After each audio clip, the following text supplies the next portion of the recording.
दोस्तों नमस्कार। स्वागत है आप सभी का आपके अपने YouTube channel target with MG Sharma में। दोस्तों बिहार राज्य विद्यालय अध्यापक परीक्षा के प्रैक्टिस सेट 2 सीरीज के क्रम में आज हम लेकर उपस्थित हैं प्रैक्टिस सेट 4, जिसमें 120 प्रश्नों का समावेश किया गया है। और दोस्तों आज के दिवस में नोटिफिकेशन भी आ चुका है। परीक्षा 24, 25 और 26 3 दिवस में होगी और 2 पालियों में होगी, ये निर्धारित हो चुका है। तो चलो बिना देर के हुए आज के सेशन की शुरुआत करते हैं। चलो तो दोस्तों आज के सेशन की शुरुआत करते हैं। इसमें हमारा जो पेपर है वो 4th है और जो पहला प्रश्न है वो दिया गया है, यदि किसी संख्या को 624 से विभाजित किया जाता है तो शेषफल 53 प्राप्त होता है। यदि दूसरी संख्या को 16 से विभाजित किया जाए तो शेषफल क्या होगा। तो चलिए इसको सॉल्व करते हैं। तो वो संख्या मान लेते हैं, चलिए इसको थोड़ा ऊपर करते हैं। हाँ, तो वो संख्या जो हमारी हैं संख्याएं हैं, वो संख्या है 624, जो कि 16 से पूर्णतः विभाजित है। ये पूर्णतः ये विभाजित है। तो 624 को पहले नंबर इसको 16 से विभाजित कर लेते हैं, तो ये विभाजित करने पर 39 आता है। अगर इसको 16 से काटेंगे तो 39 आएगा। और दोस्तों जो शेषफल हमारा आएगा वो हो जाएगा 53। तो 53 को हम 16 से भाग कर देंगे, क्योंकि ये 53 यहाँ दिया गया है। तो 53 को जो है शेषफल हमें बचता है, ये 53 है। 16 से इसको विभाजित करेंगे तो ये हमारा 3 से विभाजित हो जाएगा और शेषफल 5 आ जाएगा। शेषफल जो आएगा वो आ जाएगा 5, और 5 दिया गया है ऑप्शन डी में। तो डी ऑप्शन इसका सही उत्तर हो जाएगा।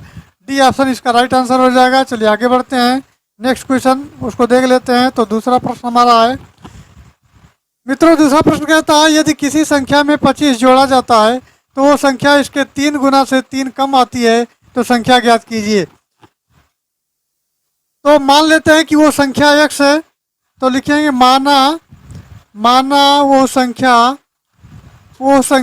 x है, जिसमें ये कहा गया यदि किसी संख्या 25 जोड़ा जाता है तो वो संख्या अगर हमने x माना है तो उसमें 25 जोड़ा जाएगा, अर्थात 25 जोड़ देंगे।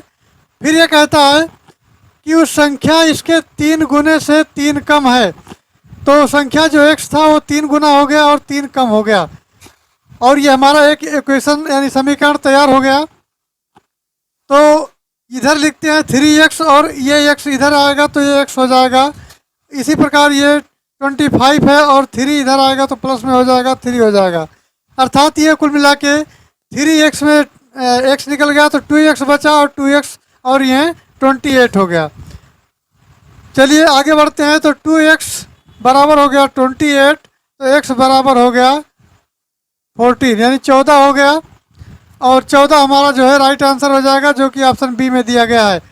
ये ऑप्शन बी में दिया गया है 14, इसका सही जवाब होगा। चलिए दोस्तों आगे बढ़ते हैं। नेक्स्ट प्रश्न हमारा है प्रश्न संख्या 3। प्रश्न संख्या 3 में दिया गया है दो भिन्नों का गुणनफल 14/15 है तथा भागफल 35/24 है, तो इनमें से बड़ी भिन्न क्या है। हमको बड़ी भिन्न जो है दिखाना है। तो संख्या मान लेते हैं कि भिन्न जो है, एक भिन्न हमारा है, एक भिन्न जो है वो है x है और दूसरा भिन्न है y है। तो x भिन्न तो x है और दूसरा जो है दूसरा क्या है y है। अब इसको सॉल्व करते हैं तो x y बराबर हो जाएगा 14/15, क्योंकि दो भिन्नों का जो गुणनफल दिया गया है वो 14/15 दिया गया है। ये समीकरण फर्स्ट हो गया। फिर सेकंड हमारा है, इसका भागफल बताना है, तो भागफल के लिए x/y बराबर हो जाएगा, ये हो जाएगा 35/24। ये दूसरा समीकरण हो जाएगा। अब दोनों समीकरणों को गुणा करने पर, अर्थात दोनों समीकरणों को हम गुणा कर देते हैं, तो लिख देंगे गुणा करने पर तो ये हो जाएगा,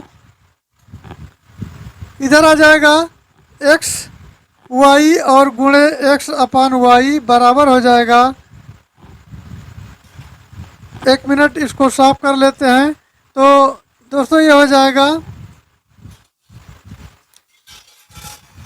गुणा करने पर हो जाएगा xy गुणे x/y बराबर हो जाएगा 14/15 और गुणे हो जाएगा 35/24। ये मान हो जाएगा, मान रख लेते हैं। अब देखिए ये वाई वाई कट जाएगा और एक्स बचा तो एक्स स्क्वायर हो जाएगा। इसी प्रकार ये 5 तिहाई 15 और 5 सत्ते 35 हो जाएगा। तो ये हो जाएगा, ये 24 है, इसको काट लेते हैं तो ये 12 हो जाएगा और ये 7 हो जाएगा, यानी 7 सत्ता 49 हो जाएगा ऊपर। और नीचे इसके आ जाएगा, ये हो जाएगा 12 इधर है तो 3 12 3 36 हो जाएगा, अर्थात एक्स स्क्वायर बराबर 49/36। तो इसको जब लिखेंगे एक्स बराबर तो ये अंडर रूट के अंदर हो जाएगा 49/36, यानी कि 7/6। 7/6 इसका जो है सही उत्तर हो जाएगा, जो कि हमारा ऑप्शन में दिया गया है 7/6, ये दिया गया है ऑप्शन बी में। तो बी इसका सही जवाब हो जाएगा। चलिए आगे बढ़ते हैं। नेक्स्ट प्रश्न हमारा है प्रश्न संख्या 4। प्रश्न संख्या 4 में दिया है, यदि पद x-1 और x-2 और 3x+5 है और y समानुपाती है, तो यदि x बराबर 5 हो तो y का मान ज्ञात करना है। चलिए ज्ञात कर लेते हैं। तो दोस्तों ये लिखा गया है, ये है x-1, ये है x-1 और x+2, फिर उसके बाद 3x+5 और फिर है y का समानुपाती है। तो ये हो जाएगा x-1/x+2 बराबर हो जाएगा 3x+5/y, 3x+5/y हो जाएगा। अब इसका तिरछा गुणा कर देंगे। तो सबसे पहले तो इसका मान रख लेते हैं।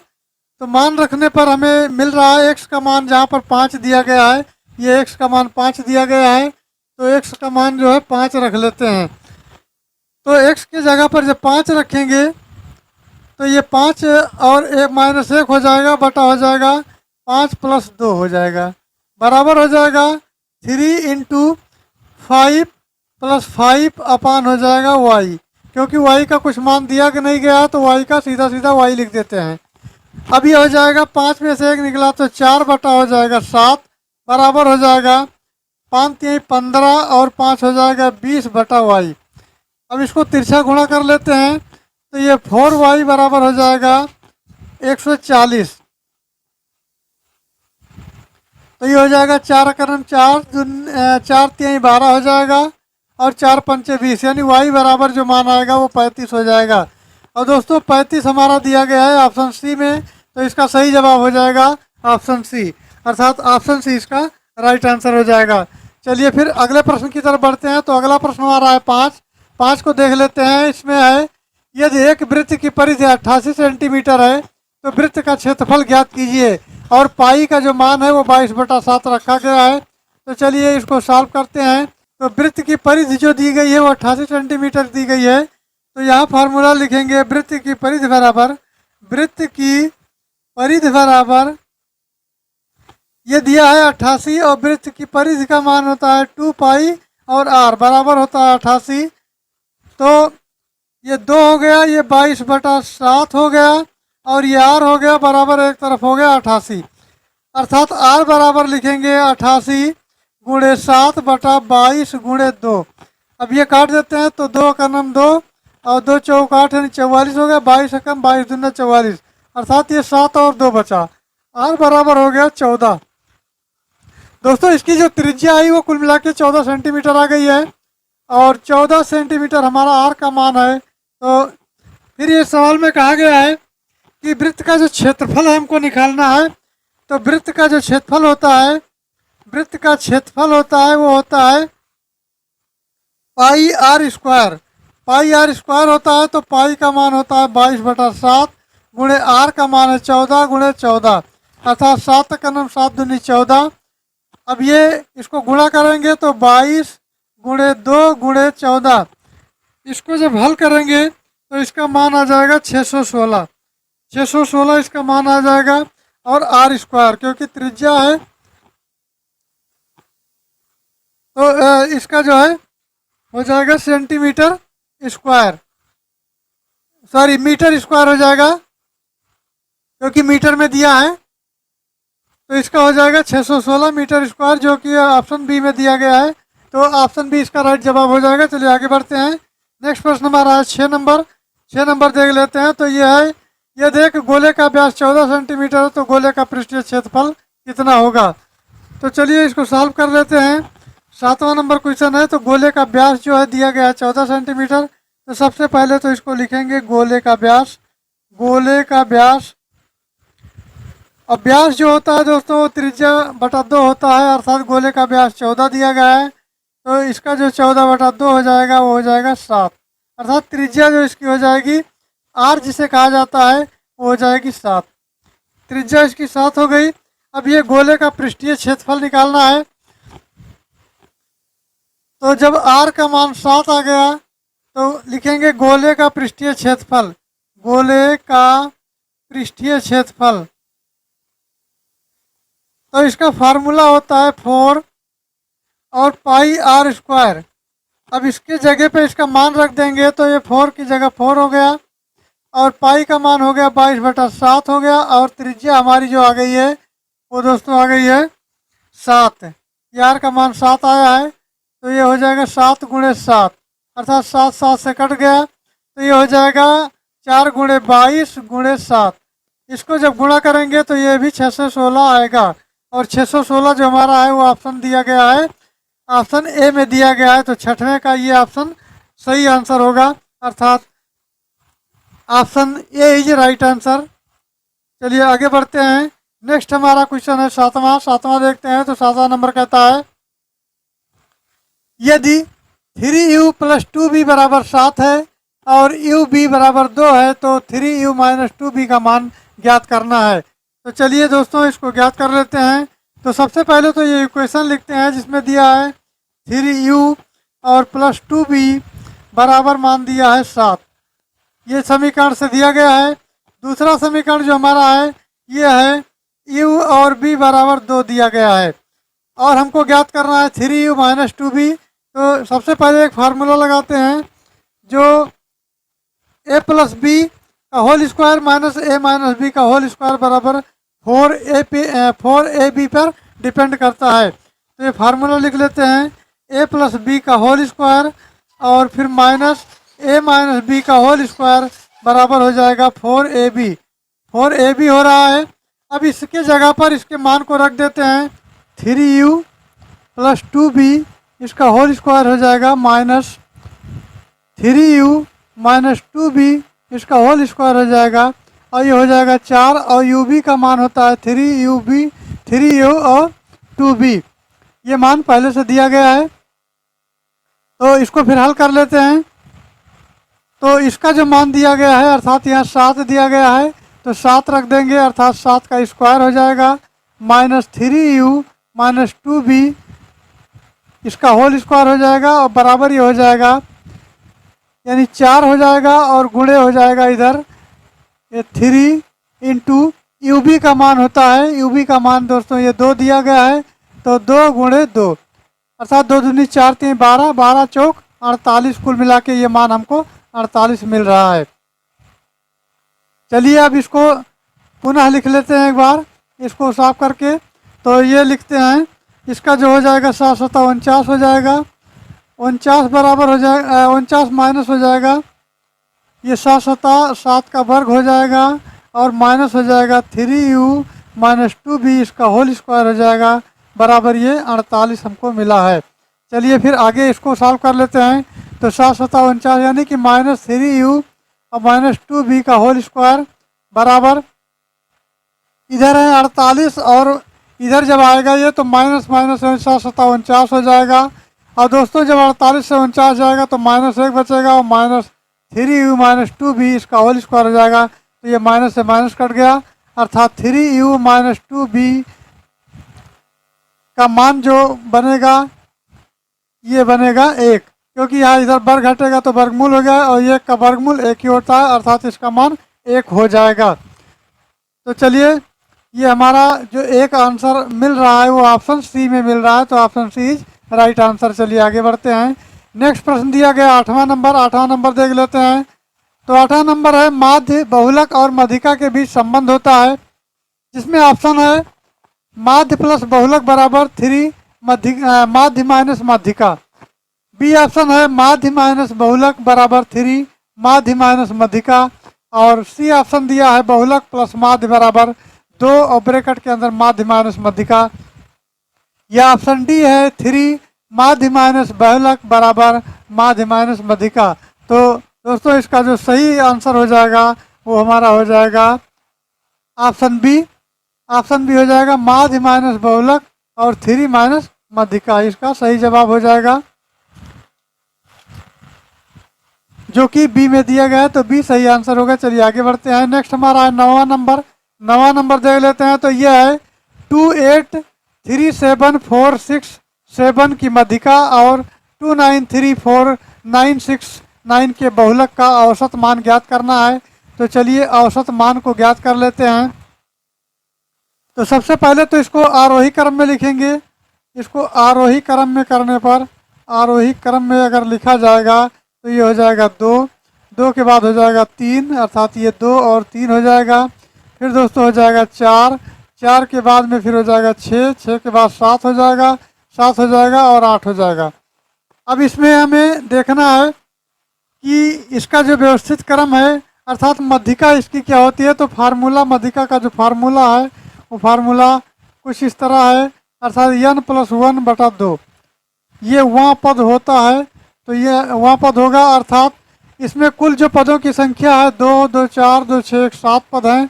7 + 1/2 हो जाएगा, तो 8/2 हो जाएगा, यानी 4वां पद जो होगा, चौथा पद।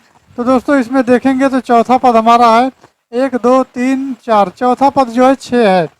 कलर चेंज कर लेते हैं। तो चौथा पद हमको क्या मिला, 6 मिला। और जब चौथा पद 6 मिला तो ये 6 हम यहाँ लिख लेते हैं। तो ये हमारा जो ये मान माध्यिका मान आया, अर्थात माध्यिका इसको लिख देते हैं। ये माध्यिका का जो मान आया वो 6 आया। अब चलिए इसका बहुलक देख लेते हैं। तो 2, 9, 3, 4, 9, 9, इसमें 9 बहुलक आपको मिल जाएगा, क्योंकि अधिक मात्रा में जो आएगा वही बहुलक होगा। तो इसका जो बहुलक आएगा, बहुलक वो हो जाएगा 9। अब इसका हमें माध्य निकालना है। तो माध्य के क्रम में अगर देखा जाए तो दोस्तों ये हो जाएगा, दोनों को जोड़ करके और 2 से भाग कर देंगे। तो 6 और 9 को जोड़ करके 2 से भाग कर देंगे। तो 9, 6, 15/2, तो ये 7.5 हो जाएगा। तो हमारा जो राइट आंसर हो जाएगा वो 7.5, यानी कि ये ऑप्शन सही आंसर होगा। चलिए आगे बढ़ते हैं। नेक्स्ट प्रश्न दिया गया है, ये है 10वां। तो 10वां नंबर क्वेश्चन है, ए बी ओ केंद्र वाले वृत्त की जीवा और पी वृत्त पर कोई बिंदु है। यदि कोण ए पी बी बराबर 122 अंश हो तो कोण ओ ए बी का मान ज्ञात करना है। चलिए इसको थोड़ा ऊपर करते हैं, उसके बाद मान को ज्ञात करते हैं। तो दोस्तों इसमें सबसे पहले तो एक चित्र बनाना पड़ेगा। तो चलिए चित्र को बना लेते हैं। चित्र कुछ इस तरह रहेगा। एक वृत्त है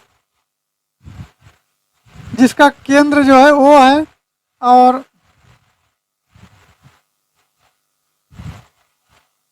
ये वृत्त जो है इस डायग्राम में है। इसका मान दिया है 58 और इसका मान दिया है 116, और ये जो है थीटा मान लेते हैं और ये भी थीटा मान लेते हैं। ये दोनों के मान थीटा हो गए, अर्थात ये पी हो गया और इसका मान हो गया 122। तो एक जो जीवा होती है, अर्थात ये भी जीवा ए बी द्वारा वृत्त के केंद्र पर जो बना कोण होता है वो परिधि पर बने कोण का दुगना होता है। अर्थात इसको यूँ कह लीजिए कि कोण ए ओ बी बराबर ये वो पॉइंट है। तो ये यहाँ हो गया, वो यहाँ हो गया और बी यहाँ हो गया। तो ए ओ बी बराबर ये हो जाएगा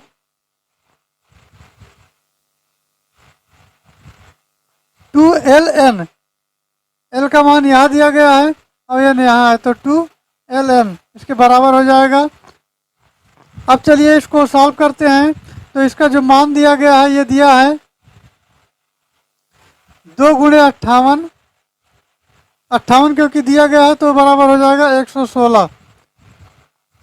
अब इस प्रकार हमारा त्रिभुज ओ ए बी में डायग्राम तो हट गया है, तो लगा लेते हैं 2 थीटा बराबर 118 - 116। तो दोस्तों ये 32 अंश आ जाएगा। और थीटा का मान जो हो जाएगा वो 32 अंश हो जाएगा। चलिए फिर आगे बढ़ते हैं।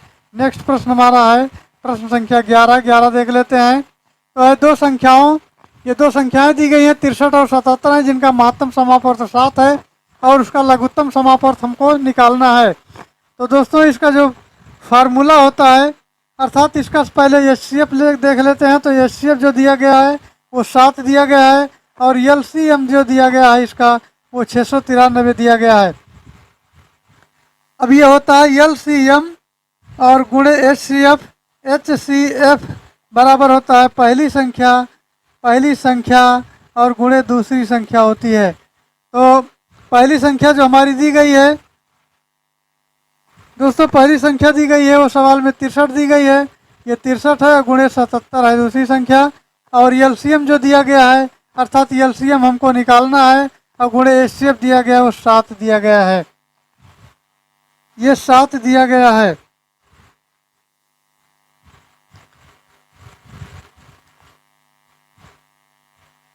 और इसकी कोई ज़रूरत नहीं है, नहीं दिया गया, इसको हटा देते हैं। तो चलिए फिर साफ साफ लिख देते हैं। तो दोस्तों एलसीएम गुणे 7 बराबर 63 गुणे 77। तो एलसीएम बराबर हो जाएगा 63 गुणे 77 बटा 7, यानी 7 9 63 और 77 को जो 9 से गुणा करेंगे तो हो जाएगा 9 7 63 हासिल है 6 और 9 7 63 और 6 69, यानी 693। 693 जो हमारा होगा ये आंसर आ जाएगा, जो कि ऑप्शन में दिया गया है, ऑप्शन बी में दिया गया है 693। तो 11 का जो है बी ऑप्शन सही होगा। चलिए आगे बढ़ते हैं। नेक्स्ट प्रश्न हमारा है 12 नंबर। 12 देखते हैं दिए गए डेटा का बहुलक क्या है। तो दोस्तों दिया गया जो बहुलक है इसका, इसमें है सबसे पहले तो इसको अवरोही क्रम में लिख लेते हैं आंकड़ों को। तो आंकड़ों को अवरोही क्रम में सबसे पहले 0 फिर 0, अर्थात ये 0 0 हट गया, ये एक 0 और है।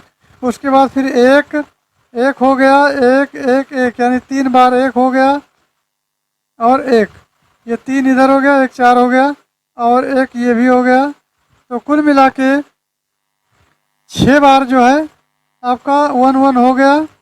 उसके बाद फिर आता है 2, तो 2 हो गया, फिर 2 हो गया, फिर ये 2 हो गया और फिर ये 2 हो गया। उसके बाद 3 हो गया। कहने का मतलब ये 3 टाइम्स 0 है और 6 टाइम्स जो है 1 है और उसके बाद में ये 4 टाइम 2 है और 2 टाइम 3 है। ये कुल मिला के है। तो 1 की बारंबारता इसमें देखने पर सबसे अधिक लगती है, तो 1 जो है सही उत्तर हो जाएगा, अर्थात 1 ये ऑप्शन इसका सही जवाब होगा। चलिए आगे बढ़ते हैं। नेक्स्ट प्रश्न हमारा 13 नंबर। 13 नंबर देख लेते हैं। तो दोस्तों 13 नंबर कहता है कि निम्नलिखित में से भिन्न ज्ञात करना है। इसमें से भिन्न ज्ञात करना है हमको।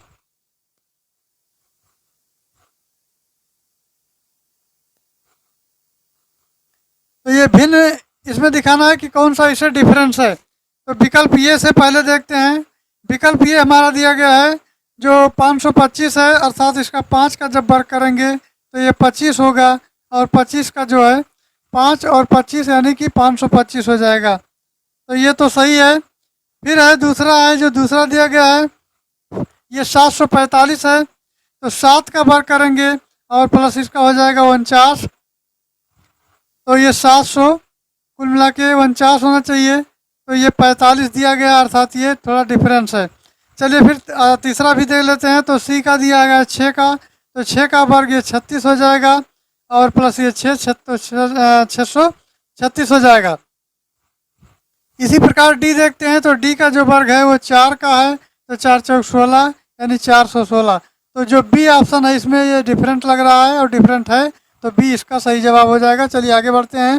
दोस्तों नेक्स्ट प्रश्न हमारा है 14 नंबर। यह निश्चित कूट भाषा में बी होल्ड को BDEHLO के रूप में लिखा जाता है, तो INDEED को DDEIN के रूप में लिखा जाएगा। उसी प्रकार कोर्स को कैसे लिखा जाएगा, तो चलिए सबसे पहले इसको लिख देते हैं।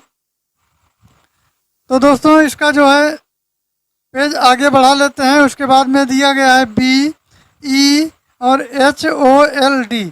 इसको वर्णमाला क्रम में करेंगे तो पहले बी आएगा, बी आ गया, उसके बाद में डी आएगा, डी आएगा, डी के बाद में फिर आएगा ई आएगा, तो ई लिख लिए। उसके बाद में फिर आ जाएगा एच आएगा, एच आएगा, फिर एल और ओ आएगा। तो इस प्रकार जो है ये वर्णमाला क्रम में इसको लिखा गया। तो सीधे चलते हैं, कोर्स को लिख लेते हैं, COURSE। कोर्स को जब लिखते हैं तो सबसे पहले तो सी आएगा, इसको हटा देते हैं। उसके बाद ई आएगा, ई के बाद आएगा फिर दोस्तों ओ आएगा, ओ के बाद में फिर आएगा एस, आर आएगा, आर आए के बाद एस आएगा, एस के बाद यू आएगा। अर्थात CEORSU, CEO कहाँ सा किस ऑप्शन में पढ़ रहा है? तो ये हो जाएगा, अर्थात ये किसी में नहीं पढ़ रहा है, तो इसका जो है ई ऑप्शन राइट आंसर हो जाएगा। ये किसी में नहीं पढ़ रहा है। चलिए आगे बढ़ते हैं। नेक्स्ट प्रश्न हमारा है 15 नंबर। 15 नंबर क्वेश्चन कहता है एक आदमी 10 किलोमीटर पश्चिम की ओर चलता है, फिर वो पूर्व की ओर मुड़कर 20 किलोमीटर चलता है, बाद में वो दक्षिण पूर्व की ओर मुड़ता है और 5 किलोमीटर चलता है। यदि उसके प्रारंभिक बिंदु मूल बिंदु माना जाए तो वो किस दिशा में और किस ओर है? तो चलिए इस सवाल को पहले लगा लेते हैं, उसके बाद फिर आगे बढ़ते हैं। तो ये सवाल दिया गया है, तो ऐसे प्रश्नों में दोस्तों हमको ये ध्यान रखना है कि जब भी कहीं हम बैठे हों तो सामने वाला उत्तर होता है और पीछे दक्षिण होता है, और ये जो दाहिने होता है पूरब होता है, और उसके बाद में बाएं पश्चिम होता है। ये दिशा का ज्ञान हमको होना चाहिए। अब इसमें कह रहा है, सवाल दिया है, तो सवाल ये दिया गया है, पहले इसको हल कर ले थोड़ा, उत्तर दक्षिण पूरब और पश्चिम।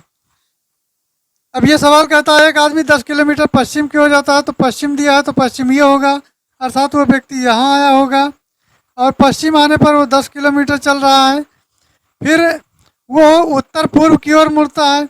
अब जब यहाँ आ गया ये तो उत्तर पूर्व की ओर मुड़ेगा, अर्थात यहाँ मुड़ेगा तो यहाँ मुड़ेगा, ऐसे आ गया, अर्थात इसका जो डायरेक्शन हुआ ये हुआ। उसके बाद में भी कहता है ये 20 किलोमीटर चल रहा है। उसके बाद वो फिर दक्षिण पूर्व में मुड़ता है, तो दक्षिण पूर्व ये हो गया, दक्षिण और पूर्व ये हो गया, तो यहाँ जो आ गया ये, और ये जो है कितना चला? तो ये 5 किलोमीटर चला। अब ये सवाल कहता है कि यदि उसके प्रारंभिक बिंदु को मूल बिंदु माना जाए तो किस दिशा की ओर है? तो प्रारंभिक बिंदु इसका ये मूल बिंदु है, तो यहाँ से वो किस दिशा में है? तो यहाँ से देख लेते हैं। तो यहाँ तो ये पूरा आया नहीं है, अर्थात इसके लेवल में नहीं आया है, तो जाहिर सी बात है इस क्रम में होगा। अब इस क्रम में होगा तो उत्तर और पूर्व में होगा, उत्तर और पूर्व में होगा। जो इसका उत्तर आ जाएगा वो हो जाएगा उत्तर और पूर्व। उत्तर पूर्व इसका सही जवाब होगा, जो कि दिया गया है ऑप्शन ए में।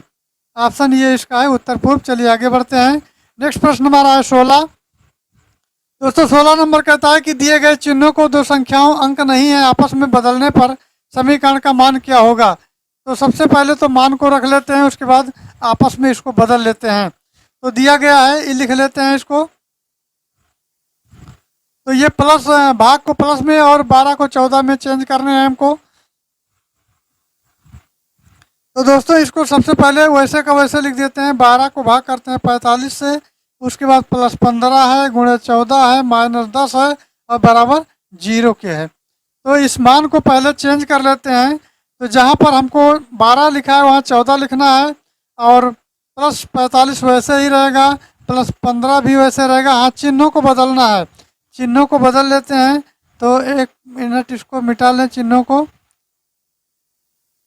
मिटता क्यों नहीं है? तो चलिए इसको मिटा लेते हैं।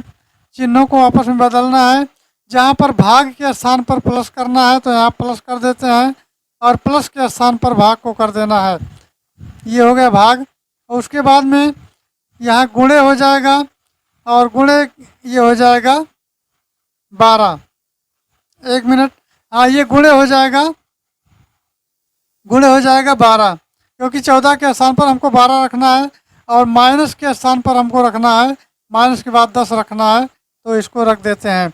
अब ये दोस्तों हो जाएगा, इसको हल कर लेते हैं। तो ये हो जाएगा 15, 15 3 45, यानी 14 प्लस 3 हो जाएगा, और गुणे ये 12 हो जाएगा, माइनस हो जाएगा 10। इसको सॉल्व कर लेते हैं। तो बोर्ड मास के अनुसार जो रूल होता है, पहले ब्रैकेट को हटाते हैं, फिर उसके बाद डिवीजन करते हैं, डिवीजन के बाद मल्टीप्लिकेशन करते हैं, उसके बाद सब्ट्रैक्शन का, उसके बाद एडिशन करते हैं, फिर सब्ट्रैक्शन करते हैं। तो चलिए अब इसको लिख लेते हैं। तो ये गया 4 तिहाई यानी 12 तिहाई 36 हो जाएगा। तो 14 प्लस हो जाएगा 36 माइनस 10। तो इसको हल करने पर ये 14 प्लस 26 हो जाएगा, और 26 और 14 कितना हो जाएगा, तो हो जाएगा 6 4 10 और 3 1 4, कुल मिला के 40 हमारा उत्तर प्राप्त होगा, जो कि 40 दिया गया है। किस ऑप्शन में, ऑप्शन सी में। तो ऑप्शन सी में 40 दिया है, इसका सही जवाब हो जाएगा। चलिए नेक्स्ट देखते हैं। 17 नंबर प्रश्न कहता है गाजर सब्जी और मांस। गाजर है, सब्जी है और मांस है। तो मांस तो अलग हो जाएगा, और गाजर और सब्जी, तो गाजर है ये सब्जी के अंतर्गत आएगा। तो एक मान लो गाजर है, ये सब्जी हो गया, लेकिन मांस इससे अलग है। सी इसका सही जवाब होगा, सी इसका सही जवाब होगा। चलिए आगे बढ़ते हैं और नेक्स्ट प्रश्न को देखते हैं। दोस्तों नेक्स्ट प्रश्न हमारा है 18 नंबर। 18 नंबर दिया गया है, निर्मला ने राहुल का परिचय अपनी माँ की बहन के पुत्र के रूप में कराया। निर्मला का राहुल से क्या संबंध है? तो सबसे पहले तो यहाँ बना लेते हैं निर्मला को, अर्थात यन फॉर निर्मला। ये निर्मला यहाँ बैठी है और ये कहती है कि मेरी माँ, अर्थात इसकी माँ यहाँ है, और माँ की बहन, तो माँ की बहन इसकी मौसी हुई, इसकी हुई मौसी। अब फिर कहता है बहन का पुत्र, तो इसका पुत्र जो है वो है, ये बताना है। तो पुत्र का नाम भी दिया है, राहुल है इसका, इसका नाम राहुल है। तो निर्मला कहती है राहुल का परिचय कराते हुए कि जो है उसकी, अर्थात निर्मला की माँ अपनी माँ की बहन, अपनी माँ की बहन के पुत्र का जो है वो उससे संबंध है। तो कौन सा रिश्ता होगा? तो ये इसकी मौसी हो गई, ये इसकी मौसी होगी, अर्थात ये दोनों मौसेरे भाई हो गए। तो हो गया मौसेरे भाई। और मौसेरे भाई का जो ऑप्शन दिया गया दोस्तों, वो दिया गया ऑप्शन बी में। तो ऑप्शन बी सही जवाब हो जाएगा। चलिए आगे बढ़ते हैं, 19 नंबर क्वेश्चन देखते हैं। तो दोस्तों 19 नंबर क्वेश्चन कहता है, इसमें दिया गया REDICAMENT, इसमें से चुन करके हमें ऐसे अक्षरों को बनाना है जो इसमें ही प्रयोग किए गए हैं। तो सबसे पहले तो देख लेते हैं। तो ये पहला बन रहा है, और ये भी बन रहा है, प्रीडिक्ट, ये भी बन रहा है, लेकिन ये नहीं बन रहा है क्योंकि इसमें R एक है, 2 R है, और यहाँ जो है R एक ही मिल रहा है हमको। तो इसीलिए जो है डी ऑप्शन इसका गलत हो जाएगा, और डिफरेंट बताना है। तो चलिए आगे बढ़ते हैं।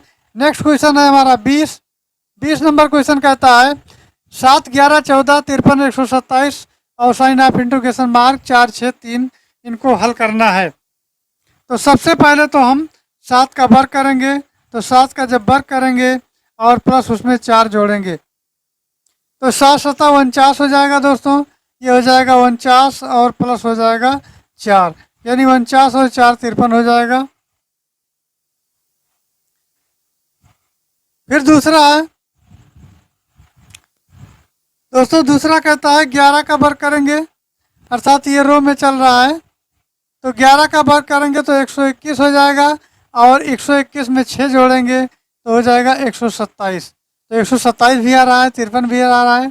इसी प्रकार इसको हल करते हैं। तो 14 का वर्ग करेंगे, 14 का वर्ग करेंगे और प्लस 3 जोड़ेंगे, जो आएगा उसमें 3 जोड़ेंगे तो वो मान हमको मिल जाएगा। तो 14 का वर्ग होता है 196, 14 का जो वर्ग होगा वो होगा 196, और इसमें 3 और जोड़ेंगे तो 199 उत्तर हमको प्राप्त हो जाएगा, जो कि ऑप्शन बी में दिया गया है। Option B is right answer. चलिए आगे बढ़ते हैं। नेक्स्ट प्रश्न हमारा है दोस्तों, नेक्स्ट प्रश्न है, कथन दिया गया है वर्तमान समय में प्रमुख कंपनियां अपनी मजबूत आपूर्ति श्रृंखला प्रणाली के कारण टिकी हुई हैं, और आपूर्ति की श्रृंखला में रसद खुदरा विक्रेता वितरक शामिल हैं। तो निष्कर्ष इसका क्या निकलता है? खुदरा विक्रेता महत्वपूर्ण भूमिका निभाते हैं क्योंकि ग्राहक से उसका सीधा वास्ता होता है। और दो जो हमारा निष्कर्ष दिया गया है वो है, अगर किसी संगठन के पास मजबूत रसद है तो प्रतियोगिता के युग में ग्राहक के लिए उत्पाद आसानी से उपलब्ध कराया जा सकता है। तो दोस्तों इसका जो सही जवाब हो जाएगा वो हो जाएगा अर्थात जो कथन दिए गए फर्स्ट और सेकंड से ये स्पष्ट होते हैं कि प्रमुख कंपनियों के जो बाजार में टिके रहने का कारण है उसकी मजबूत आपूर्ति श्रृंखला प्रणाली है, जिसमें रसद, खुदरा विक्रेता और वितरक शामिल होते हैं। तो इसका जो सही आंसर हो जाएगा वो ए हो जाएगा, अर्थात केवल सेकंड निष्कर्ष लागू होता है। चलिए आगे बढ़ते हैं और 22वां नंबर देख लेते हैं जो दर्पण में दिया गया है। तो ये तो दिया गया है चित्र, इसी में एक दर्पण बना लेते हैं। तो एक बगल में दर्पण बना लिए। अब दर्पण जब बना रहे हैं तो ये हमको चित्र कुछ इस तरह से दिखाई देगा, अर्थात ये चित्र हमको दिखाई देगा। तो ये रंगा होगा इधर और ये ऐसे रहेगा। तो ये जो दोस्तों हमको दिख रहा है वो डी में दिख रहा है, इस तरह डी में दिख रहा है। तो डी इसका सही जवाब हो जाएगा, डी इसका सही जवाब हो जाएगा। चलिए फिर आगे बढ़ते हैं दोस्तों। हमारा नेक्स्ट क्वेश्चन है 23 नंबर। विश्व का सबसे ऊंचा कहा जाने वाला विश्व शांति स्तूप बिहार में कहाँ है? वैशाली में है, नालंदा में है, राजगीर में है या पटना में है? तो मित्रों इसका सही उत्तर जो हो जाएगा वो हो जाएगा सी, राजगीर में है। और बिहार में राजगीर की पहाड़ियाँ जो हैं वो कुल 400 मीटर की ऊंचाई पर हैं। कितनी पे हैं? 400 मीटर ऊंचाई पर हैं। और शांति स्तूप जो विश्व का सबसे ऊंचा कहा जाने वाला है और विश्व शांति स्तूप के नाम से जाना जाता है। अर्थात वैशाली में स्थित शांति स्तूप की जो ऊंचाई है वो कुल 38 मीटर है। अर्थात 38 मीटर को अगर हम फीट में कन्वर्ट करें तो 125 फीट कुल मिला के इसकी ऊंचाई है। और चौड़ाई जो है 36 मीटर है, यानी कि 118 फीट है। ऊंचाई जो इसकी है वो 125 फीट है और इसकी जो चौड़ाई है वो 118 फीट है तथा गुंबद का व्यास 20 मीटर है, अर्थात 65 फीट है। इसका जो गुंबद है वो कुल 20 मीटर है और फुट की बात की जाए तो ये 65 फुट है जो है। चलिए आगे बढ़ते हैं। नेक्स्ट प्रश्न हमारा है 24 देख लेते हैं। तो दोस्तों 24 नंबर क्वेश्चन है, निम्नलिखित में से कौन सी पुस्तक तिलक ने लिखी है? इंडिया इन ट्रांजिशन, गीता रहस्य, गोखले माई, पॉलिटिकल गुरु और डिस्कवरी ऑफ इंडिया या उपरोक्त में से कोई नहीं? तो इसका सही जवाब हो जाएगा वो हो जाएगा ऑप्शन बी। ऑप्शन बी इसका सही जवाब होगा, यानी कि गीता रहस्य। गीता रहस्य जो है ये नामक ग्रंथ है जो लोकमान्य उपाधि में विभूषित बाल गंगाधर तिलक ने मांडले जेल में लिखा था। कौन से जेल में? मांडले जेल में लिखा था। चलिए आगे बढ़ते हैं दोस्तों। हमारा 25वां नंबर क्वेश्चन है, ये कहता है कलिंग पुरस्कार दिया जाता है। तो कलिंग पुरस्कार ये वर्ष की सर्वश्रेष्ठ फिल्म के लिए दिया जाता है, विज्ञान को लोकप्रिय बनाने के लिए दिया जाता है, या सांस्कृतिक समझ की प्रगति के लिए दिया जाता है, या खेल में असाधारणता के लिए दिया जाता है, या उपरोक्त में से कोई नहीं? किसको नहीं दिया जाता? तो दोस्तों इसका सही जो उत्तर हो जाएगा ये विज्ञान को लोकप्रिय बनाने के लिए जो कलिंग पुरस्कार होता है वो दिया जाता है। अर्थात बी जो है विज्ञान को लोकप्रिय बनाने के लिए इसका सही जवाब हो जाएगा। और इसकी जो स्थापना है वो 1952 में है। 1952 ईस्वी में हुई और यूनेस्को द्वारा जो है प्रदान किए जाने वाला ये पुरस्कार है, जिसमें प्रथम प्राप्तकर्ता है फ्रांस के लुइस डे ब्रोगली हैं और भारत का अब तक का ये 8 बार कलिंग पुरस्कार प्राप्त हो चुका है। दोस्तों कलिंग पुरस्कार की बात करें तो प्राप्तकर्ता को इनाम स्वरूप इसमें $40,000 और एल्बर्ट आइंस्टीन रजत पदक प्रदान किया जाता है। चलिए आगे बढ़ते हैं। नेक्स्ट क्वेश्चन हमारा है 26 देखते हैं। तो इसमें है, इन देशों में से कौन सा देश संयुक्त राष्ट्र संघ का अस्थायी सदस्य नहीं है? फ्रांस है, जर्मनी है, चीन है या यूनाइटेड किंगडम है? तो इसका सही जवाब हो जाएगा वो हो जाएगा जर्मनी। जर्मनी इसका सही जवाब हो जाएगा दोस्तों, जो कि ऑप्शन बी में दिया गया है, जर्मनी। और ये संयुक्त राष्ट्र संघ की सुरक्षा परिषद के 5 जो है अस्थायी सदस्य फ्रांस हैं, ब्रिटेन है, चीन है, रूस है और संयुक्त राज्य अमेरिका है। कौन कौन से हैं ये सदस्यों के देश में? है फ्रांस है, ब्रिटेन है और चीन है, चीन के बाद में रूस है और रूस के बाद में संयुक्त राज्य अमेरिका है, यानी संयुक्त राज्य अमेरिका है। चलिए आगे बढ़ते हैं। नेक्स्ट प्रश्न हमारा है 27 देख लेते हैं। तो ये है, अंतरिक्ष विज्ञान पर अनुसंधान विकास का श्रेय जाता है तो एस भटनागर को जाता है, बी साराभाई को जाता है, या एस कासिम को जाता है, या सी रमन को जाता है? तो मित्रों इसका सही जवाब हो जाएगा वो जाता है बी साराभाई को, अर्थात बी ऑप्शन इसका सही आंसर होगा। और भारत में अंतरिक्ष विज्ञान का अनुसंधान और विकास की प्रेरणा का जो स्रोत स्रोत रहे हैं सुप्रसिद्ध अंतरिक्ष विज्ञानी डॉक्टर विक्रम साराभाई रहे हैं। चलिए आगे बढ़ते हैं। नेक्स्ट हमारा है प्रश्न 28। 28 नंबर क्वेश्चन है ऑपरेशन ब्लैक बोर्ड। एक ऑपरेशन चलाया गया जिसका नाम है ब्लैक बोर्ड। सरकारी योजना है।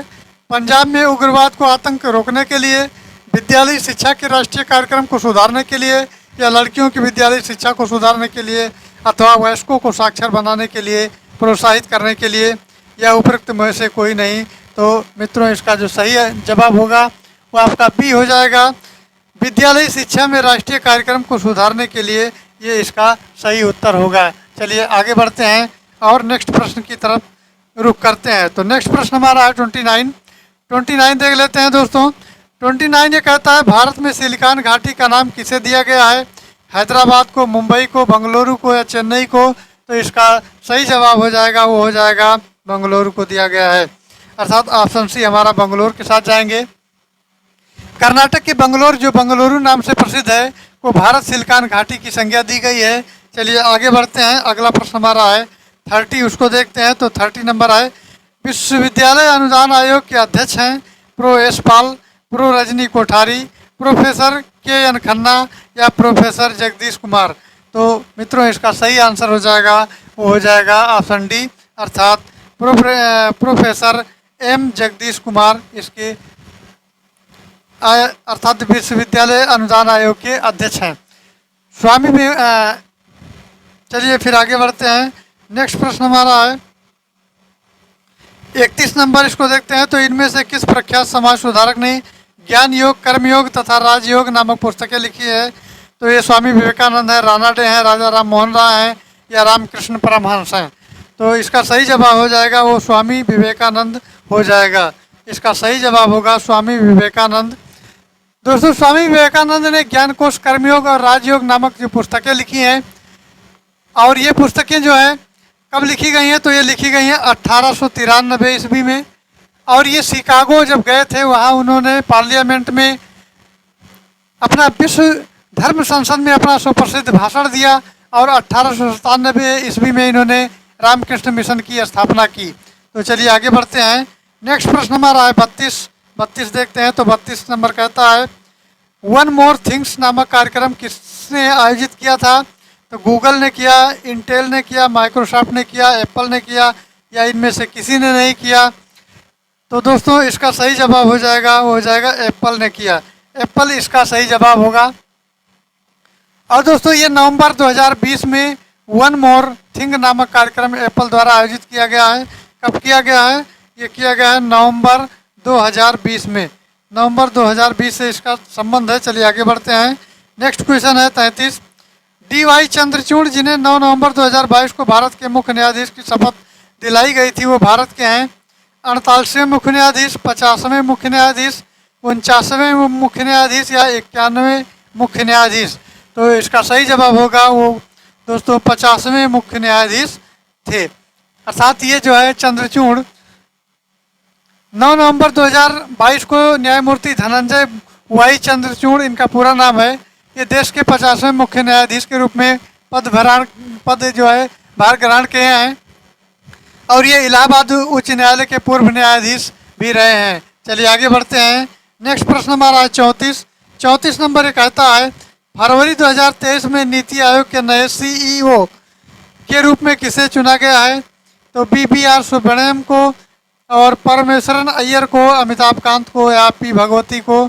तो इसका सही जवाब होगा वो होगा BBR सुब्रमण्यम, अर्थात फरवरी 2023 में नीति आयोग के नए CEO के रूप में भारतीय प्रशासक सेवा IAS के अधिकारी BBR सुब्रमण्यम को नया CEO चुना गया है, जो परमेश्वरन अय्यर का स्थान लेंगे। चलिए आगे बढ़ते हैं। नेक्स्ट हमारा है 35 नंबर क्वेश्चन दिया गया है। तो हाल ही में भारत के किस राज्य या केंद्र शासित प्रदेश में लिथियम के भंडार मिले हैं? जम्मू कश्मीर में, लद्दाख में, अरुणाचल प्रदेश में, गोवा में, या इनमें से कहीं नहीं? तो इसका सही जवाब होगा वो जम्मू कश्मीर में हो जाएगा। अर्थात हाल ही में भारतीय भूवैज्ञानिक सर्वेक्षण में, अर्थात जिसको GSI द्वारा जम्मू कश्मीर के रियासी जिले में लिथियम के भंडार की खोज की गई है, और इसके पहले कर्नाटक में लिथियम के साक्ष्य पाए गए थे। तो चलिए फिर आगे प्रश्न की तरफ बढ़ते हैं। और अगला प्रश्न हमारा है 36, उसको देखते हैं। क्वेश्चन नंबर 36 की बात करें तो सतत विकास लक्ष्य 2030 के संदर्भ में निम्नलिखित में से कौन सही नहीं है। इसमें 17 लक्ष्य तथा 169 उपलक्ष्य हैं। गरीबी के सभी रूपों को सम्मानित करना है, भुखमरी की समाप्ति करना है और लैंगिक समता को समाप्ति करना है, या इनमें से कोई नहीं। तो दोस्तों इसका सही उत्तर हो जाएगा इनमें 17 लक्ष्य और 169 उपलक्ष्य सम्मिलित किए गए हैं। फिर चलिए आगे बढ़ते हैं। नेक्स्ट प्रश्न हमारा है 37 नंबर देख लेते हैं। तो 37 नंबर कहता है बिम्स्टेक शिखर सम्मेलन 2022 कहाँ संपन्न हुआ है। कोलंबो में, कुआलालंपुर में, या जकार्ता में, सिंगापुर में, या इनमें से कोई नहीं। तो मित्रों इसका सही जवाब हो जाएगा, वो हो जाएगा कोलंबो में हुआ है। ऑप्शन ये इसका सही जवाब होगा। और बिम्स्टेक का 5वां शिखर सम्मेलन 30 मार्च 2022 को कोलंबो में ही हुआ। कब हुआ? 30 मार्च 2022 को। 30 मार्च 2022 मित्रों याद रखना इस तिथि को। और ये कोलंबो श्रीलंका में वर्चुअली आयोजित किया गया। इस बैठक की अध्यक्षता श्रीलंका द्वारा की गई और भारत की तरफ से प्रधानमंत्री नरेंद्र मोदी ने वर्चुअली इसमें हिस्सा लिया। और इस बैठक की थीम जो थी बिम्स्टेक यानी स्वस्थ लोगों, समृद्ध अर्थव्यवस्थाओं, लचीले क्षेत्र की ओर, अर्थात BIMSTEC towards a reliant region prosperous economics healthy peoples रही है। चलिए आगे बढ़ते हैं। नेक्स्ट प्रश्न हमारा है 38 नंबर। 38 देखते हैं दोस्तों। निम्नलिखित में से किस इकाई का प्रयोग सांद्रता यानी किसी पदार्थ की मात्रा के मापन के लिए किया जाता है।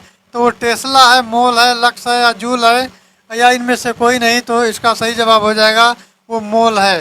बी इसका सही जवाब होगा। अर्थात सांद्रता जो होती है किसी पदार्थ की मात्रा की एसआई इकाई या मोल मीटर क्यूब होती है। मोल जो है इसका एक प्रयोग सांद्रता है जो किसी पदार्थ की मात्रा में मापन के रूप में किया जाता है। अर्थात एसआई मात्रक जो होता है मोल होता है। चलिए इसका संकेत मोल से सिद्ध करते हैं, अर्थात मोल से इसको दिखाते हैं। चलिए आगे बढ़ते हैं। नेक्स्ट प्रश्न हमारा है 39 देखते हैं। तो दोस्तों 39 नंबर कहता है किसी वस्तु के जड़त्व को उसके द्वारा मापा जाता है। आयतन है, चाल है, और 2 ऑप्शन और मिल रहे हैं, अर्थात 3 ऑप्शन मिल रहे हैं। तो आयतन है और चाल है। तीसरा दोस्तों हमारा द्रव्यमान है और क्षेत्रफल है, या इनमें से कोई नहीं। तो इसका सही जवाब हो जाएगा द्रव्यमान इसका सही उत्तर हो जाएगा। और किसी वस्तु का जो जड़त्व होता है उसके द्रव्यमान जो होते हैं वो मापे जाते हैं। अर्थात किसी वस्तु का जो द्रव्यमान जितना ज़्यादा होगा उसे अपने स्थान से विस्थापित करना उतना ही कठिन होगा।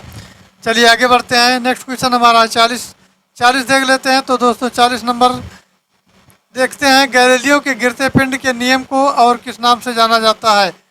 इसको थोड़ा छोटा कर लें। हाँ, तो गैलीलियो के गिरते पिंड के नियम को किस नाम से जाना जाता है। क्या गति के नियम से जाना जाता है, या न्यूटन का पहला नियम है, या न्यूटन का दूसरा नियम है, या न्यूटन का तीसरा नियम है। तो दोस्तों ये न्यूटन का तीसरा नियम है।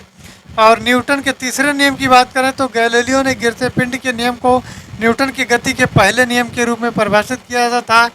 अर्थात इस नियम के अनुसार यदि कोई वस्तु गति में है तो वो निरंतर गति में रहेगी, और अगर स्थिर है तो स्थिर रहेगी तब तक की रहेगी जब तक कि कोई बाह्य बल उस पर लगाया न जाए, अर्थात कोई बाह्य बल आरोपित न हो। चलिए आगे बढ़ते हैं।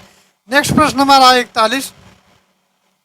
दोस्तों 41 नंबर कहता है यदि कोई वस्तु एक वृत्तीय गति में एक समान चाल से चल रही है तो इसका त्वरण बढ़ता रहता है, इसका त्वरण शून्य रहता है, इसका वेग बदलता है, ये इसका वेग एक समान होता है, या उपरोक्त में से कोई नहीं। तो दोस्तों इसका सही जवाब होगा वो हो जाएगा ऑप्शन सी, इसका वेग जो है इसका वेग बदलता रहता है। ऑप्शन सी इसका सही जवाब होगा। चलिए फिर आगे बढ़ते हैं। 42 नंबर क्वेश्चन देखते हैं। तो 42 नंबर दोस्तों ये दिया गया है। 42 नंबर है एक अशुशक्ति लगभग होता है तो 746 वाट के बराबर होता है। एक अशुशक्ति बराबर होता है 746 वाट के बराबर होता है। 746 बी ऑप्शन में दिया गया है, तो बी ऑप्शन इसका करेक्ट आंसर होगा। चलिए आगे बढ़ते हैं। नेक्स्ट हमारा है 43 नंबर। 43 देख लेते हैं। तो दोस्तों 43 नंबर की बात की जाए तो काले वस्त्रों के मुकाबले श्वेत वस्त्र शीतल क्यों होते हैं। तो ऑप्शन है अपने पास पहुंचने वाली सभी प्रकाश की अवशोषित कर लेते हैं, उनके पास जो प्रकाश पहुंचता है उसे परिवर्तित कर देते हैं, या प्रकाश भेदन नहीं होने देते, या सूर्य के प्रकाश में पूर्णतः शीतल कर लेते हैं, या उपरोक्त में से कोई नहीं।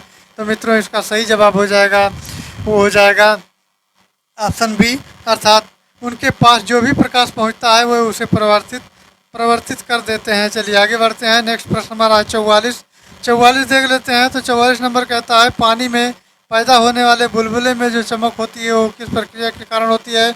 तो दोस्तों प्रकाश के परावर्तन के कारण होती है, या प्रकाश के अपवर्तन के कारण होती है, या प्रकाश के संपूर्ण आंतरिक परावर्तन के कारण होती है, या प्रकाश के प्रकीर्णन के कारण होती है, या इनमें से कोई नहीं।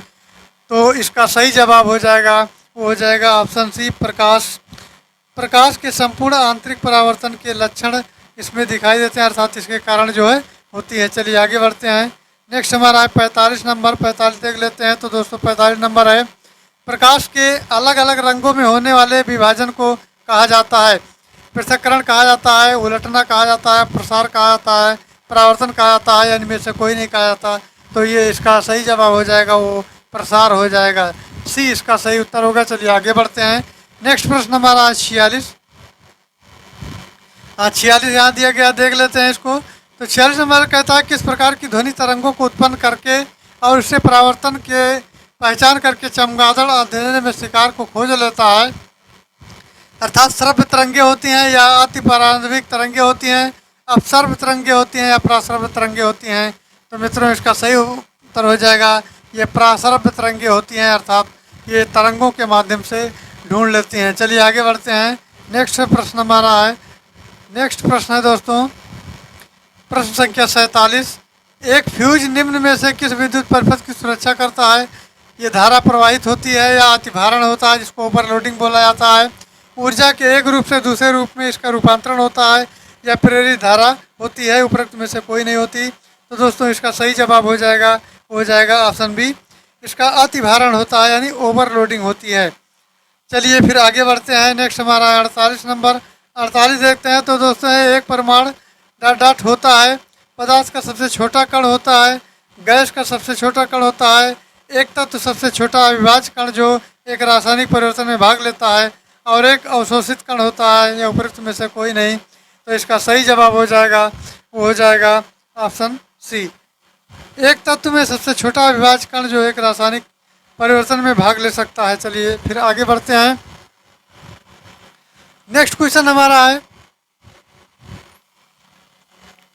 दोस्तों, नेक्स्ट प्रश्न हमारा दिया गया है, ये है 49।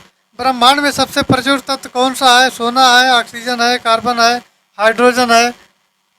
तो इसका सही जवाब हो जाएगा, तो हाइड्रोजन है, डी इसका सही जवाब हो जाएगा। फिर चलिए आगे बढ़ते हैं। नेक्स्ट हमारा है 50 नंबर। 50 नंबर देख लेते हैं। तो 50 में दिया गया है, निम्नलिखित में से कौन सा एक शुद्ध तत्व है? निम्नलिखित में से कौन सा एक शुद्ध तत्व है? कांच है, और सोडियम है, सीमेंट है, इस्पात है? तो इसका सही जवाब हो जाएगा दोस्तों, वो हो जाएगा आपका ऑप्शन सी, सोडियम हो जाएगा। ऑप्शन सी इसका सही जवाब हो जाएगा। चलिए दोस्तों नेक्स्ट क्वेश्चन देखते हैं 51। तो ये है पानी में ठोस पदार्थ को प्राप्त करने की सबसे किफ़ायती विधि कौन सी है? तो निष्क्रिय कार्बन का उपयोग करना, विद्युत अपघटन, आसवन, अवसादन, या इनमें से कोई नहीं। तो इसका जो सही जवाब हो जाएगा दोस्तों, वो आपका हो जाएगा ऑप्शन डी, आसवन, अवसादन, सॉरी ऑप्शन डी, अवसादन इसका सही जवाब हो जाएगा। और पानी से जो ठोस पदार्थ प्राप्त करने की सबसे जो किफ़ायती विधि है वो अवसादन विधि ही है, अर्थात इस विधि में किसी प्रकार की ऊर्जा का व्यय नहीं होता है, और केवल पानी को किसी पात्र और या जलाशय में स्थिर अवस्था में रहने देने से कुछ दिनों पश्चात ठोस पदार्थ अपने आप नीचे तलछट में बैठ जाते हैं। तो चलिए आगे बढ़ते हैं। नेक्स्ट प्रश्न हमारा है 52 नंबर, उसको देखते हैं। तो दोस्तों 52 नंबर दिया है, मैग्नीशियम का रासायनिक प्रतीक क्या है? Ma है, Mg है, Ms है, Mn है? तो ये Mg है, Mg इसका सही जवाब हो जाएगा। चलिए फिर आगे बढ़ते हैं। नेक्स्ट प्रश्न हमारा है, यह है कैल्शियम हाइड्रोक्साइड।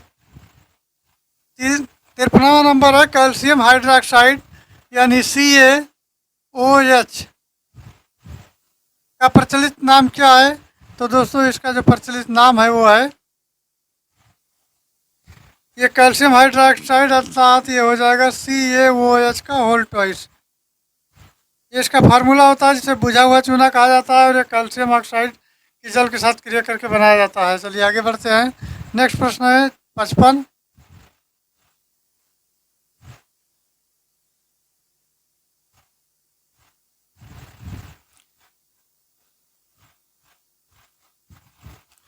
दोस्तों 55 नंबर हमारा है, ये है कशेरु का मानव शरीर के शरीर में तंत्र का एक हिस्सा है। मेरुदंड है, वृक्क है, हृदय है, फेफड़ा है। तो इसका सही जवाब हो जाएगा दोस्तों, वो हो जाएगा ऑप्शन ये। ऑप्शन ये मेरुदंड हो जाएगा। और आप लोग वीडियो को पॉज करके ये क्वेश्चन का आंसर देने का प्रयास करते रहें, जिससे बाद में कमेंट में ज़रूर बताएं कि हमारा कितना क्वेश्चन सही हुआ है। चलिए फिर आगे बढ़ते हैं। नेक्स्ट हमारा है 56।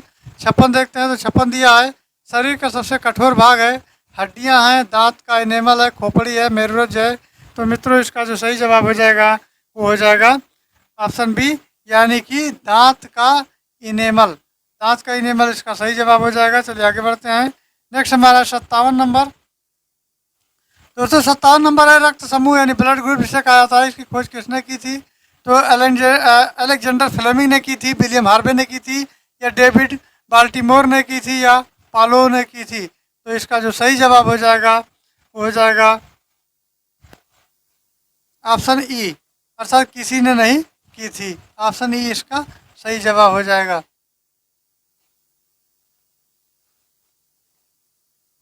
ये सही जवाब हो जाएगा। चलिए आगे बढ़ते हैं।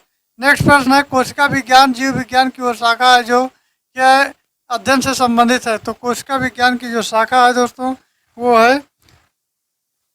वो सेल से संबंधित है, अर्थात इसके अध्ययन किए जाते हैं। तो इसका जो सही जवाब हो जाएगा वो हो जाएगा ऑप्शन ये, कोशिकाओं से। चलिए आगे बढ़ते हैं।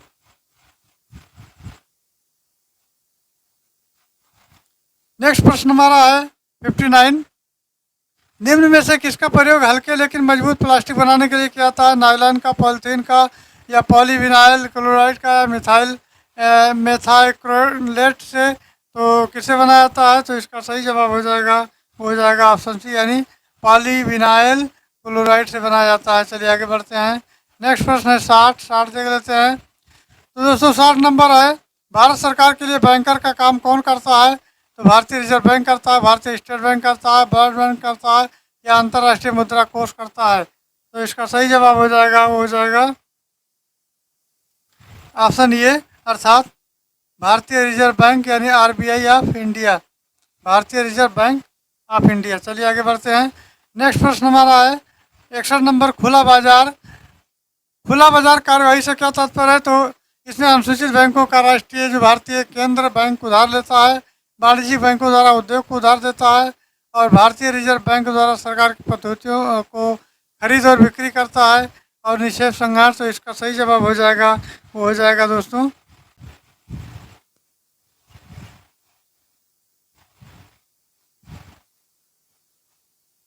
तो दोस्तों नेक्स्ट क्वेश्चन हमारा है 62 नंबर देख लेते हैं। तो ये है आधुनिक तकनीक के उपयोग से उच्च विकास दर और अर्थव्यवस्था की आत्मनिर्भरता तभी प्राप्त की जा सकती है जब यह एक पूंजीवादी अर्थव्यवस्था है। आर्थिक समृद्धि का लाभ गरीबों तक पहुँचे, आर्थिक समृद्धि का लाभ अमीरों तक पहुँचे, या अर्थव्यवस्था अंतर्राष्ट्रीय व्यापार में भाग लेती है। यह उपयुक्त में से कोई नहीं। तो इसका सही आंसर हो जाएगा ऑप्शन बी, अर्थात आर्थिक समृद्धि जो है का लाभ गरीबों तक पहुँचे। बी इसका सही जवाब होगा।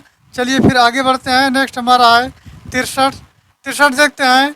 तो भारतीय संविधान का निम्नलिखित में से कौन सा अनुच्छेद विधि के समक्ष समता के अधिकार से संबंधित है? अनुच्छेद 13, अनुच्छेद 14, अनुच्छेद 15, अनुच्छेद 17, या इनमें से कोई नहीं। तो इसका सही जवाब हो जाएगा वो हो जाएगा अनुच्छेद 14। अनुच्छेद 14 जो है ये भारतीय संविधान के अनुच्छेद विधि समता से अधिकार से संबंधित है। और दोस्तों अनुच्छेद 13 है मूल अधिकारों से असंगत और उनका अल्पीकरण करने वाली विधियों से है। अनुच्छेद 15 जो है वो धर्म, मूल वंश, जात, लिंग और जन्म स्थान के आधार पर विभेद का प्रतिषेध है। और जो अनुच्छेद 16 है वो लोक नियोजन के अवसर की समता का, अनुच्छेद 17 जो है अस्पृश्यता का अंत, और अनुच्छेद 18 उपाधियों का अंत है। तो इसका सही जवाब हो जाएगा 14। चलिए आगे बढ़ते हैं। नेक्स्ट प्रश्न हमारा है दोस्तों नेक्स्ट है ये 64 नंबर। भारत के संविधान का निम्नलिखित में से कौन सा अनुच्छेद अल्पसंख्यकों के हितों के संरक्षण से संबंधित है? अनुच्छेद 24, अनुच्छेद 42, अनुच्छेद 18, या अनुच्छेद 29 या इनमें से कोई नहीं। तो दोस्तों इसका सही जवाब हो जाएगा अनुच्छेद 29।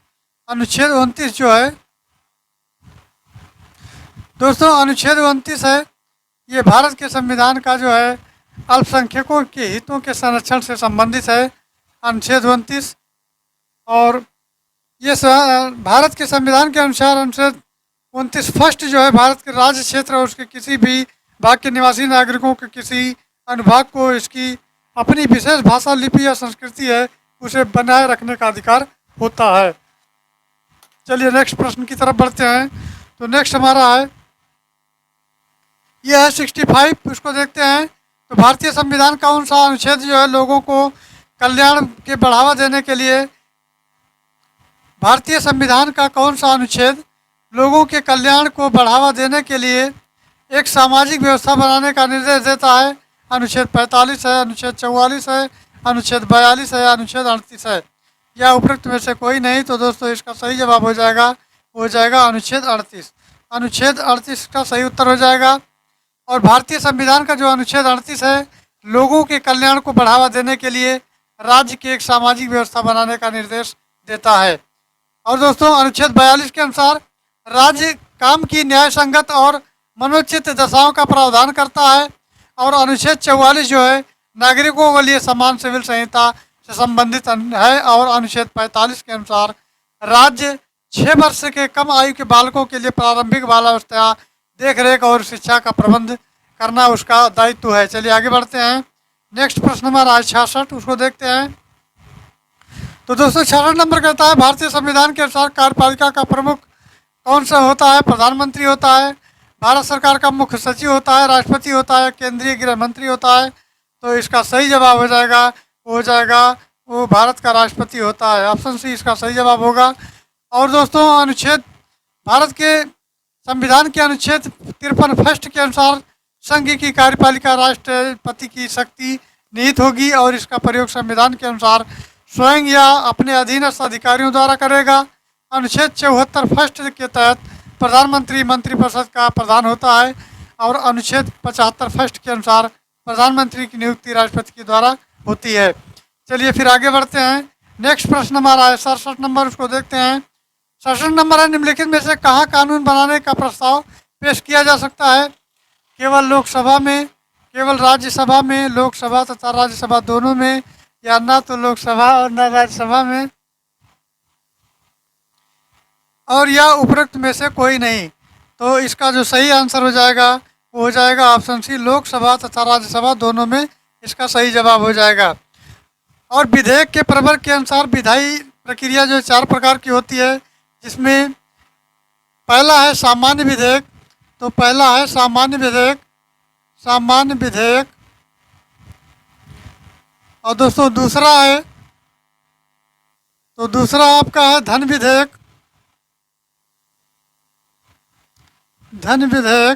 और तीसरा है ये वित्तीय विधेयक। और चौथा जो है वो है संविधान संशोधन विधेयक। ये इसके 4 जो है संशोधन दिए गए हैं।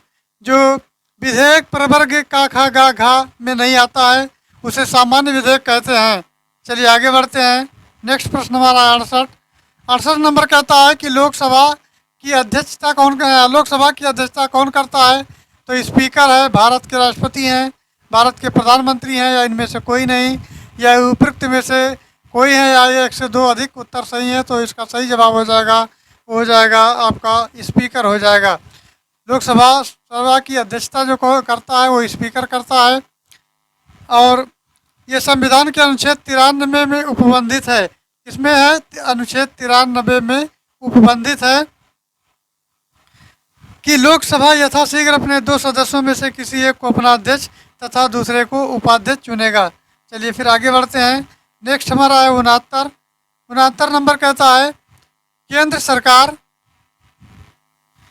केंद्र सरकार में मंत्रियों की परिषद सामूहिक रूप से जिम्मेदार होती है। तो राष्ट्रपति के लिए होती है, प्रधानमंत्री के लिए होती है, लोकसभा के लिए होती है, या संसद के लिए होती है।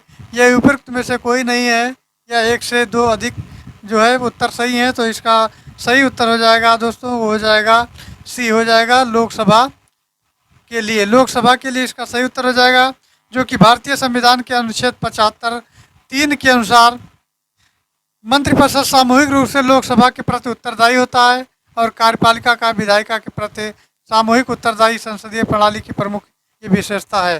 संसदीय प्रणाली की प्रमुख विशेषता है। चलिए आगे बढ़ते हैं। नेक्स्ट हमारा है 70 नंबर क्वेश्चन कहता है, यह किस लेख के तहत भारत का सर्वोच्च न्यायालय आदेश जारी करता है? आर्टिकल 20, आर्टिकल 56, आर्टिकल 68 और आर्टिकल 32। तो दोस्तों इसका जो सही उत्तर हो जाएगा वो हो जाएगा आर्टिकल 32 के अंतर्गत, यानी अनुच्छेद 32 के तहत भारत का सर्वोच्च न्यायालय और अनुच्छेद 226 के तहत उच्च न्यायालय, यानी अनुच्छेद 32 के तहत ये होता है सर्वोच्च न्यायालय और 226 के तहत जो होता है वो उच्च न्यायालय होता है और इसका आदेश जो है जारी कर सकता है। चलिए आगे बढ़ते हैं। नेक्स्ट है 71 नंबर देख लेते हैं। तो दोस्तों 71 नंबर क्वेश्चन है, निम्नलिखित में से एक विकल्प को छोड़कर बाकी सभी लोक अदालत के लक्ष्य हैं, वो विकल्प क्या है? कमजोर वर्ग के लिए न्याय सुनिश्चित करना, मामलों को बड़ी मात्रा में निपटाना, आम आदमी के हाथों में शासन को अधिकार सौंपना और लागत और देरी में को न्यूनतम करना, या उपयुक्त में से कोई नहीं। तो इसका जो सही उत्तर हो जाएगा वो हो जाएगा ऑप्शन सी, आम आदमी के हाथों में शासन करने का अधिकार सौंपना। दोस्तों आम आदमी के हाथों में शासन देने का अधिकार है। लोक अदालत का लक्ष्य जो है वो आम आदमी के अधिकार को, आम आदमी को अधिकार जो है सौंपता है, जबकि कमज़ोर वर्गों के लिए न्याय सुनिश्चित करता है और मामलों में बड़ी अधिक मात्रा में निपटाना, लागत और देरी को न्यूनतम करना, महिलाओं की शीघ्रता न्याय प्रदान करवाना और लोकसभा में प्रति जनता के बीच जागरूकता फैलाना, ये सभी लोक अदालत के लक्ष्य हैं। तो चलिए दोस्तों नेक्स्ट क्वेश्चन पे चलते हैं। तो अगला प्रश्न हमारा है 72 देख लेते हैं। तो इसमें दिया गया है, भारत के वित्त आयोग की नियुक्ति कौन करता है? तो ऑप्शन दिए गए हैं, गवर्नर भारतीय रिजर्व बैंक के, और भारत के नियंत्रक और महालेखा परीक्षक, भारत के राष्ट्रपति, केंद्रीय वित्त मंत्रालय, या इनमें से कोई नहीं। तो दोस्तों इसका सही जवाब हो जाएगा वो हो जाएगा ऑप्शन सी। ऑप्शन सी हो जाएगा भारत के राष्ट्रपति। भारत के राष्ट्रपति जो है भारत की वित्त आयोग की नियुक्ति करते हैं। तो इसका जो सही जवाब हो जाएगा वो ऑप्शन सी हो जाएगा, अर्थात भारत के राष्ट्रपति। संविधान के अनुच्छेद 280 के तहत, कौन सा संविधान है? 280 के तहत 5 वर्ष के बाद वित्त आयोग के गठन का प्रावधान है, जो कि अनुच्छेद 280 फर्स्ट के तहत वित्त आयोग की नियुक्ति राष्ट्रपति द्वारा की जाती है और वित्त आयोग की एक अध्यक्ष और 4 अन्य सदस्यों को मिलाकर ये बनता है। अब तक के 15वें वित्त आयोग का गठन हो चुका है। जो 14वें वित्त आयोग के अध्यक्ष थे वो डॉक्टर YB रेड्डी थे, जबकि 15वें वित्त आयोग के जो अध्यक्ष हैं वो NK सिंह हैं। चलिए आगे बढ़ते हैं। नेक्स्ट हमारा प्रश्न जो है वो है मित्रों 73 देखते हैं। तो 73 नंबर कहता है कि भारतीय संविधान का कौन सा अनुच्छेद राज्यों में राज्यपालों का प्रावधान करता है? तो ये अनुच्छेद है 153, 136, 124 या 148। तो इसमें से कौन सा अनुच्छेद है जो राज्यों में राज्यपालों का प्रावधान करता है? तो इसका सही जवाब हो जाएगा दोस्तों वो हो जाएगा आपका 153 नंबर, अर्थात 153वां जो है अनुच्छेद है वो भारत में जो है राज्यों के राज्यपालों का प्रावधान करता है। चलिए आगे बढ़ते हैं और अगला प्रश्न देखते हैं। तो अगला प्रश्न हमारा है ये 74 नंबर, उसको देख लेते हैं। तो दोस्तों 74 नंबर ये कहता है कि विधान परिषद के 1/3 सदस्य प्रत्येक वर्ष में सेवानिवृत्त होते हैं। तो 1 होते हैं, 2 होते हैं, 4 होते हैं या 3 होते हैं। तो कुल कितने सदस्य जो हैं वो होते हैं? तो वो होते हैं कुल 2, यानी विधान परिषद के 1/3 के सदस्य में प्रत्येक 2 वर्ष में सेवानिवृत्त होते हैं। और विधान परिषद का एक अस्थायी सदन है। इसके सदस्यों का कार्यकाल जो होता है 6 वर्ष का होता है। कितने वर्ष का होता है? 6 वर्षों का होता है। 6 वर्षों का कार्यकाल होता है और प्रत्येक 2 वर्ष की समाप्ति पर इसके 1/3 सदस्य सेवानिवृत्त होते रहते हैं। अनुच्छेद 171 के तहत विधान परिषदों के गठन का प्रावधान किया गया है और वर्तमान में 6 राज्य कौन कौन से हैं? तो चलो उनको देख लेते हैं। तो 6 राज्य दोस्तों हैं। पहला है आंध्र प्रदेश, इसमें पहला है आंध्र प्रदेश, आंध्र प्रदेश। और दूसरा है बिहार, दूसरा है बिहार। तीसरा है महाराष्ट्र, चौथा है कर्नाटक और पांचवा है तेलंगाना, तेलंगाना। और छठवां है उत्तर प्रदेश यानी यूपी। तो कुल जो है 6 विधान परिषद के अस्तित्व हैं। तो चलिए फिर आगे बढ़ते हैं। नेक्स्ट हमारा प्रश्न दिया गया है 75 नंबर। 75 नंबर देख लेते हैं। तो दोस्तों 75 नंबर की तरफ बढ़ते हैं। तो यह है, निम्न में से कौन से शब्द 42वें संशोधन द्वारा, अर्थात निम्न में कौन से शब्द को 42वें संशोधन संविधान की प्रस्तावना में जोड़ा गया है? समाजवादी, अखंडता, समानता, पंथनिरपेक्ष। तो इसका सही जवाब हो जाएगा समानता। समानता को जोड़ा गया है, जो कि 42वें संविधान संशोधन 1976 के द्वारा भारतीय संविधान की प्रस्तावना में समाजवादी, पंथनिरपेक्ष, अखंडता और ये सब जोड़े गए हैं। इस संविधान संशोधन द्वारा प्रस्तावना में समानता शब्द नहीं जोड़ा गया है। और इसमें जो पूछा गया है प्रश्न में, वो पूछा गया प्रस्तावना में नहीं जोड़ा गया है, प्रस्तावना में नहीं जोड़ा गया है, तो समानता नहीं जोड़ा गया। तो दोस्तों चलिए नेक्स्ट प्रश्न की तरफ बढ़ते हैं। तो नेक्स्ट हमारा है 76 नंबर।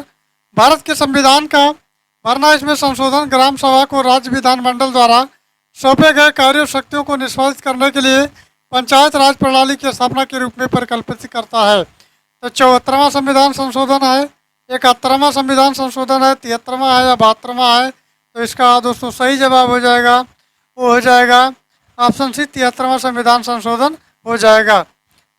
और भारत के संविधान का 73वां जो संविधान संशोधन है, वो ग्राम सभा को राज्य विधानमंडल के द्वारा सौंपे गए कार्यों और शक्तियों को निष्पादित करने के लिए पंचायत राज प्रणाली की स्थापना के रूप में परिकल्पित करता है। चलिए फिर आगे बढ़ते हैं दोस्तों। नेक्स्ट हमारा है 77 नंबर। 77 देखते हैं। तो यह है, भारतीय संसदीय समूह की स्थापना किस वर्ष हुई थी? क्या 1950 में हुई थी, 1948 में हुई थी, 1951 में हुई थी या 1949 में हुई थी? तो मित्रों इसका सही जवाब हो जाएगा, तो ये 1949 हो जाएगा। और भारतीय संसदीय समूह का एक स्वायत्त निकाय है, जिसका गठन 16 अगस्त 1948 को संविधान द्वारा अपनाए गए एक प्रस्ताव के अनुसार अनुसरण में वर्ष 1949 में किया गया था। चलिए दोस्तों आगे बढ़ते हैं और 78 नंबर क्वेश्चन देखते हैं। तो यह है, गांधी के सत्याग्रह का निम्नलिखित में से किन्हीं 2 जुड़ाव हैं? तो ज्ञान और धर्म है, सच्चाई और अहिंसा है, और सच्चाई और उदारता है, या मातृभूमि के प्रति प्यार और औपनिवेशिक स्वामियों के प्रति घृणा है, या उपयुक्त में से कोई नहीं है? तो इसका जो सही उत्तर हो जाएगा वो हो जाएगा आपका बी, आपका हो जाएगा सी, सॉरी बी हो जाएगा, सच्चाई और अहिंसा। सच्चाई और अहिंसा इसका सही जवाब हो जाएगा। सत्याग्रह का मूल अर्थ है सत्य के प्रति आग्रह। सत्याग्रह का जो मूल अर्थ होता है वो होता है सत्य के प्रति आग्रह।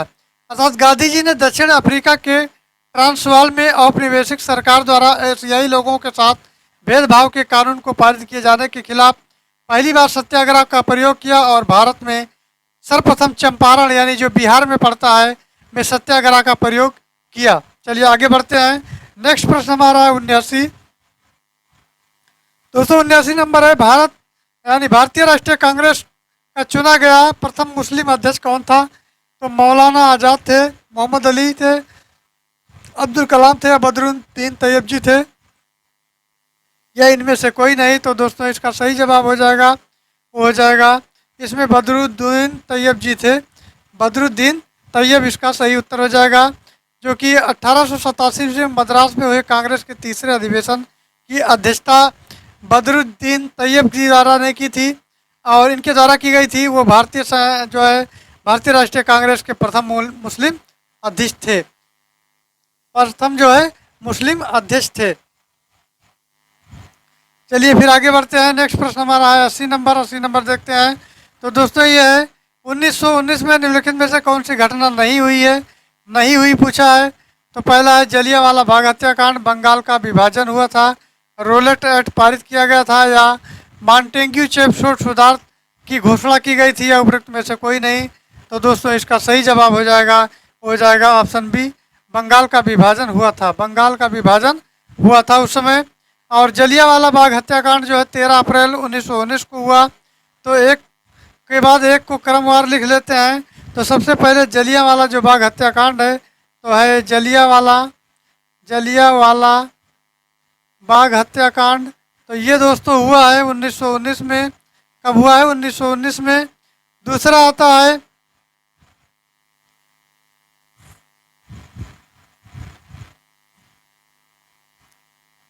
और रोलेट एक्ट पारित हुआ है। तो रोलेट एक्ट लिखेंगे, रोलेट एक्ट। ये जो पारित हुआ है ये हुआ है 1900 मार्च में, अर्थात ये 13 अप्रैल में घटा है। ये मार्च 1919 में हुआ है, अर्थात ये मार्च में हुआ है, मार्च 1919 जो कि डेट है। और मॉन्टेग्यू चेम्स्फोर्ड की सुधार की घोषणा, ये तीनों घटनाएं 1919 में हुई थी। अर्थात ये सब 1919 में हुई थी, लेकिन ये मंथ का अंतर इसमें मिला हुआ है, मंथ का अंतर जो है मिल रहा है। और बंगाल के विभाजन में लॉर्ड कर्जन के समय 1905 में किया गया था, 1905 में किया गया था। चलिए आगे बढ़ते हैं। नेक्स्ट हमारा प्रश्न 81 नंबर है। बारडोली में किसान आंदोलन कब शुरू हुआ? 1943 में, 1928 में, 1934 में या 1929 में? इनमें से कोई नहीं। तो मित्रों इसका सही जवाब हो जाएगा 1928। 1928 का सही उत्तर हो जाएगा, बी ऑप्शन सही उत्तर हो जाएगा। और 1928 में बारडोली यानी जो गुजरात में पड़ता है में हुए एक प्रमुख किसान आंदोलन का नेतृत्व सरदार पटेल ने किया था। और इस आंदोलन की सफलता के बाद वहाँ की महिलाओं ने वल्लभ भाई पटेल को सरदार की उपाधि प्रदान की थी। चलिए फिर आगे बढ़ते हैं। 18 नंबर देखते हैं। 82 नंबर देखते हैं। तो 82 नंबर है, नमक सत्याग्रह आंदोलन के लिए महात्मा गांधी ने लगभग कितनी दूरी तय की थी? तो 350 मील की थी, 400 मील, 241 मील या 123 मील? तो दोस्तों इसका जो सही जवाब हो जाएगा वो हो जाएगा, महात्मा गांधी ने 12 मार्च 1930 को अपना प्रसिद्ध डांडी मार्च शुरू किया था, जो साबरमती आश्रम जो अहमदाबाद में पड़ता है वहाँ से लेकर। और राष्ट्रीय नमक सत्याग्रह स्मारक संस्कृति मंत्रालय, भारत सरकार ने डांडी मार्च को गांधी के 80 सहभागियों के साथ गांधी सहित कुल 81 की सूची में है, जबकि इतिहास में अधिकांश पुस्तकों में सहयोगियों की संख्या जो है 78 ही मानी गई है। तो ये जो हुआ है ये कितनी दूरी थी, दूरी इसमें बतानी है। तो दोस्तों जो दूरी थी हमारी, दूरी थी वो 241 मील की थी, 241 मील की दूरी थी, यही हमको बताना है। चलिए आगे बढ़ते हैं। नेक्स्ट है प्रश्न संख्या 83 देखते हैं। तो 83 में दिया है, निम्नलिखित में से किस वर्ष अंग्रेजों द्वारा भारतीय स्वतंत्रता अधिनियम पारित किया गया? 1946, 1947, 1942 या 1945? तो इसका सही जवाब हो जाएगा वो हो जाएगा आपका 1947, 1947 हो जाएगा। और भारतीय स्वतंत्रता अधिनियम जो है इसको the Indian independence act British संसद द्वारा 4 जुलाई 1947 को पारित किया गया और 15 अगस्त 1947 को देश जो है स्वतंत्र हो गया। फिर चलिए आगे बढ़ते हैं और अगला प्रश्न देखते हैं। दोस्तों अगला हमारा है 84 नंबर क्वेश्चन है, उस ऑपरेशन का नाम क्या था जिसके कारण हैदराबाद राज्य का भारत में विलय हुआ? तो ऑपरेशन पोलो था, ऑपरेशन एकता था, ऑपरेशन गेटवे था या ऑपरेशन सूर्योदय था या इनमें से कोई नहीं था? तो इसका सही जवाब हो जाएगा वो हो जाएगा ऑपरेशन पोलो। ऑपरेशन पोलो इसका सही उत्तर हो जाएगा, जो कि ऑप्शन ए में दिया गया है। दोस्तों ऑपरेशन पोलो जो वर्ष 1948 में भारतीय सेना द्वारा संबंधित एक गुप्त ऑपरेशन था। इस ऑपरेशन के तहत हैदराबाद के अंतिम निजाम थे, उनका नाम था उस्मान अली खान। इनको सत्ता से अपदस्थ कर दिया गया, यानी सत्ता से नीचे कर दिया गया, हटा दिया गया और हैदराबाद को भारत का हिस्सा बना लिया गया। फिर चलिए आगे बढ़ते हैं। नेक्स्ट हमारा है 85 को देख लेते हैं। तो 85 नंबर क्वेश्चन है, 1857 विद्रोह के दौरान मुगल सम्राट था। तो अकबर सेकंड था, बहादुर शाह सेकंड था, बहादुर शाह था और शाह आलम द्वितीय था। तो इसमें जो सही उत्तर हो जाएगा दोस्तों वो हो जाएगा, उस समय का जो शासक था वो था बहादुर शाह सेकंड। बहादुर शाह सेकंड उस समय का शासक था। फिर चलिए आगे बढ़ते हैं। नेक्स्ट प्रश्न हमारा है, नेक्स्ट है 86। दोस्तों 86 नंबर है, भारत का सबसे पहला समाचार पत्र कौन सा है? तो ये है Bombay Gazette, Bengal Gazette, Bombay Times या हिंदुस्तान टाइम्स। तो इसका सही जवाब हो जाएगा, वो हो जाएगा आपका बंगाल बजट। सबसे पहला जो है ये समाचार पत्र है। फिर चलिए आगे बढ़ते हैं। नेक्स्ट हमारा है 87 अलीगढ़ आंदोलन किसके द्वारा शुरू किया गया था? तो यह है डॉक्टर मकफूर अहमद अफजी, मौलाना मंजूर एहसान और सैयद अहमद खान या मोहम्मद अली जिन्ना। तो इसका सही उत्तर हो जाएगा दोस्तों, वो हो जाएगा आपका ऑप्शन सी, सैयद अहमद खान। सैयद अहमद खान इसका सही जवाब होगा।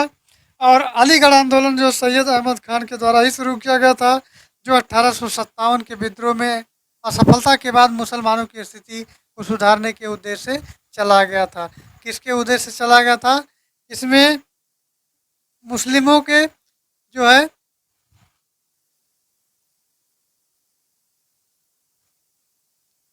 इसमें विद्रोह में जो है मुसलमानों की स्थिति को सुधारने के लिए उद्देश्य से चला गया था। चलिए आगे बढ़ते हैं। नेक्स्ट हमारा है प्रश्न संख्या 88। 88 देखते हैं दोस्तों। 88 नंबर क्वेश्चन है, सौर मंडल का सबसे वातमय ग्रह निम्नलिखित में से कौन था? जो नेपच्यून है, मंगल है, यूरेनस है या शनि है? तो इसका सही उत्तर हो जाएगा, वो हो जाएगा आपका ऑप्शन ये, नेपच्यून। नेपच्यून इसका सही जवाब होगा। और सौरमंडल का सबसे जो है वातमय ग्रह नेपच्यून यानी वरुण होता है, जो प्लूटो ग्रह को इस श्रेणी से हटाए जाने के बाद वर्ष 2006 के जो है नेपच्यून की सौरमंडल का दूरस्थ ग्रह है। और नेपच्यून ग्रह जो है 15 उपग्रह हैं इसके, और इसमें टेट्रान और नेरिड प्रमुख हैं। चलिए आगे बढ़ते हैं। नेक्स्ट हमारा प्रश्न है 89। 89 को देखते हैं। तो दोस्तों 89 नंबर है, निकाकाश यानी रात्रि का अवकाश जो होता है में चमकने वाले पिंडों के को किन नाम से जाना जाता है? तो खगोलीय पिंड के नाम से जाना जाता है, उल्का पिंड के नाम से जाना जाता है, तारामंडल के नाम से जाना जाता है, या क्षुद्र ग्रह जिसको एस्ट्रॉइड्स के नाम कहते हैं, एस्ट्रॉइड के नाम से जाना जाता है? तो इसका सही जवाब हो जाएगा, वो खगोलीय पिंड के नाम से जाना जाता है। बढ़ते हैं। नेक्स्ट हमारा है 90। 90 नंबर क्वेश्चन है, कौन सा ग्रह सल्फ्यूरिक एसिड के घने सफ़ेद और पीले बादलों से बना होता है? शुक्र ग्रह है, नेपच्यून है, मंगल ग्रह है या अरुण ग्रह जो है यूरेनस है? तो इसका सही जवाब हो जाएगा, वो हो जाएगा आपका शुक्र ग्रह हो जाएगा। ऑप्शन ये शुक्र ग्रह हो जाएगा। और ये जो शुक्र ग्रह है ये वायुमंडल के मुख्य रूप से कार्बन डाइऑक्साइड जिसका सूत्र होता है CO2 होता है, और इसके साथ जो है सल्फ्यूरिक अम्ल जिसका फार्मूला होता है H2SO4, जो सल्फ्यूरिक होता है कि बूंदों के रूप में वायुमंडल में उपस्थित होता है। चलिए आगे बढ़ते हैं। 91 नंबर क्वेश्चन देखते हैं। तो यह है, चंद्रमा पृथ्वी का एक चक्कर पूरा करने के साथ ही साथ अपनी धुरी पर यहाँ भरना है चक्कर पूरा करता है। तो कितने चक्कर पूरा करता है दोस्तों, ये हमको बताना है। तो चंद्रमा पृथ्वी का एक चक्कर पूरा करने के लिए साथ ही साथ उतने समय में अपनी धुरी पर भी एक चक्कर पूरा करता है। और चंद्रमा जो है परिक्रमण और परिभ्रमण की गति की अवधि लगभग समान है। तो इसकी जो गति है वो लगभग समान है, अर्थात एक है। एक इसका सही जवाब हो जाएगा। चलिए आगे बढ़ते हैं। नेक्स्ट प्रश्न हमारा है दोस्तों एक नेक्स्ट नंबर है 92। एक अक्षांश लगभग कितने किलोमीटर के बराबर होता है? तो ऑप्शन है 122, 111, 145, 133। तो इसका सही उत्तर हो जाएगा दोस्तों, वो हो जाएगा आपका प्रश्न संख्या 92 का हो जाएगा 111। 111 इसका सही जवाब हो जाएगा। और चलिए फिर आगे बढ़ते हैं। नेक्स्ट हमारा 93। 93 नंबर क्वेश्चन कहता है, पथरीले रेगिस्तानों में एक दिशा में लगातार चलने वाली हवाएं क्या बनाती हैं? चिमनी बनाती हैं, और मशरूम चट्टान बनाती हैं, या डोंग बनाती हैं, या ककरा बनाती हैं? तो इसका सही जवाब हो जाएगा, वो हो जाएगा यारडोंग बनाती हैं। यारडोंग की बात कर लें मित्रों, तो एक तुर्की भाषा का एक शब्द है जिसका अर्थ है खड़ा किनारा। ये एक तुर्की भाषा का शब्द है और इसका अर्थ होता है खड़ा किनारा। क्या होता है? खड़ा किनारा। और ये जब मरुस्थल क्षेत्र में कठोर और मुलायम चट्टान ऊर्ध्वाधर दिशा में एकांतर क्रम में पाई जाती हैं, तो पवनों द्वारा मुलायम चट्टानों का अत्यधिक अपरदन हो जाता है। चलिए आगे बढ़ते हैं। नेक्स्ट प्रश्न है 94। दोस्तों 94 देखते हैं, तो 94 नंबर क्वेश्चन है। यह है गैस चट्टान और धूल में जमा हुआ एक ऐसा पिंड जो सूर्य के चारों ओर एक लंबी कक्षा में चक्कर लगाता है, उसे कहा जाता है उपग्रह कहते हैं, धूमकेतु कहते हैं, तारा कहते हैं, या अंतरिक्ष कहते हैं, या इनमें से कोई नहीं कहते हैं। तो इसको सही उत्तर इसका हो जाएगा ऑप्शन बी, धूमकेतु कहते हैं। इसका सही उत्तर हो जाएगा धूमकेतु। अर्थात गैस चट्टान और धूल से जमा हुआ ऐसा पिंड जो सूर्य के चारों ओर लंबी कक्षा में चक्कर लगाता है, उसे धूमकेतु कहा जाता है। इसका सूर्य का परिक्रमण काल प्राय जो है काफ़ी अधिक होता है। चलिए नेक्स्ट देखते हैं 95 नंबर। 95 नंबर क्वेश्चन है। दोस्तों ये क्वेश्चन है, राष्ट्रीय राजमार्ग जिसको NH-44 के नाम से जाना जाता है के निर्माण के लिए कितने राष्ट्रीय राजमार्गों को आश्रम में मिलाया गया? 7, 6, 4 और 5। तो दोस्तों इसका सही जवाब हो जाएगा, वो हो जाएगा ऑप्शन ये 7। 7 जो है नए राष्ट्रीय राजमार्ग 44 से श्रीनगर को कन्याकुमारी से जोड़ता है। और इस राष्ट्रीय राजमार्ग के निर्माण के लिए कुल 7 राष्ट्रीय राजमार्ग, जिसमें NH1 है। कौन कौन सा है?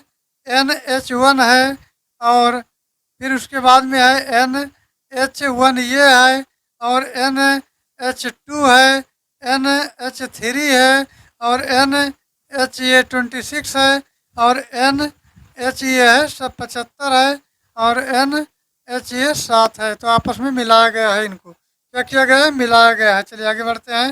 नेक्स्ट हमारा 96 देखते हैं। तो दोस्तों 96 है, यह है, एक मिनट, यह है अर्सा मेजर अथवा बिग बियर एक प्रकार का है। तो क्या है? तारा है, नक्षत्र मंडल है, ग्रह है, या उपग्रह है। तो दोस्तों इसका सही जवाब हो जाएगा, वो हो जाएगा ऑप्शन बी, नक्षत्र मंडल है। ये नक्षत्र मंडल है। अर्सा मेजर आकाश का एक नक्षत्र मंडल है जिसे बिग बियर भी कहा जाता है। सप्तऋषि यानी 7 तारों का एक समूह है जो सप्तऋषि के नाम से जाना जाता है, और अर्सा मेजर का ये भाग है। तो चलिए फिर आगे बढ़ते हैं नेक्स्ट प्रश्न की तरफ। और नेक्स्ट हमारा 97 नंबर क्वेश्चन कहता है, मृदा का लवणीय यानी मृदा का लवणीकरण किस कारण होता है? तो ये पीडकनाशी होता है, भूमि कटाव होता है, अधिक सिंचाई होती है, या फसल आवर्तन होता है। तो दोस्तों इसका सही जवाब हो जाएगा, हो जाएगा ऑप्शन सी, अधिक सिंचाई। अधिक सिंचाई इसका सही जवाब होगा। चलिए आगे बढ़ते हैं। नेक्स्ट प्रश्न है, यह है, निम्नलिखित में से कौन जायद की फसल है? बाजरा, कपास, ककड़ी, खीरा, या काफ़ी जो है। तो इसको तो जो उत्तर हो जाएगा वो हो जाएगा आपका ऑप्शन बी, ककड़ी का खीरा। ककड़ी या खीरा सही जवाब हो जाएगा। चलिए आगे बढ़ते हैं। नेक्स्ट प्रश्न है 99 है, कुद्रमुख लौह अयस्क खदान कहाँ स्थित है? आंध्र प्रदेश, कर्नाटक, बिहार और उड़ीसा में। तो मित्रों इसका सही जवाब होगा, वो कर्नाटक में स्थित है। कहाँ पे स्थित है? कर्नाटक में स्थित है। और केंद्रमुख लौह अयस्क खदान जो है ये कर्नाटक में स्थित है। कर्नाटक में मुख्य रूप से मैग्नेटाइट लौह अयस्क का भंडार है। चलिए आगे बढ़ते हैं। नेक्स्ट हमारा 100 नंबर देख लेते हैं। तो 100 नंबर कहता है, निम्नलिखित में से कौन सा ऊर्जा गैर परंपरागत स्रोत, यानी निम्नलिखित में से कौन सा ऊर्जा का गैर परंपरागत स्रोत नहीं है? सोलर सिस्टम यानी सौर ऊर्जा, प्राकृतिक गैस, वायु ऊर्जा, ज्वार ऊर्जा। तो इसका जो सही उत्तर हो जाएगा वो हो जाएगा ऑप्शन बी, प्राकृतिक गैस। प्राकृतिक गैस इसका सही जवाब होगा।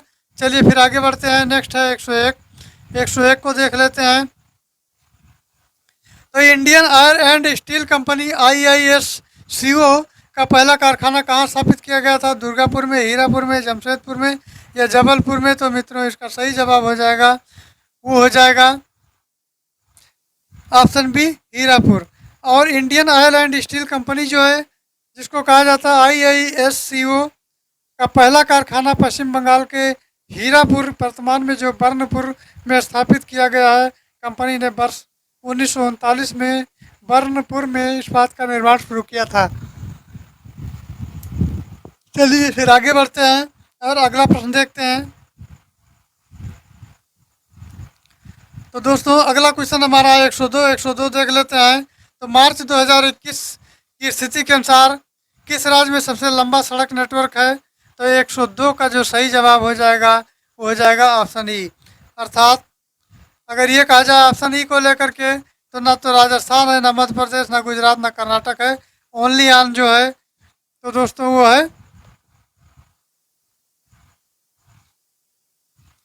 है आपका ई ऑप्शन।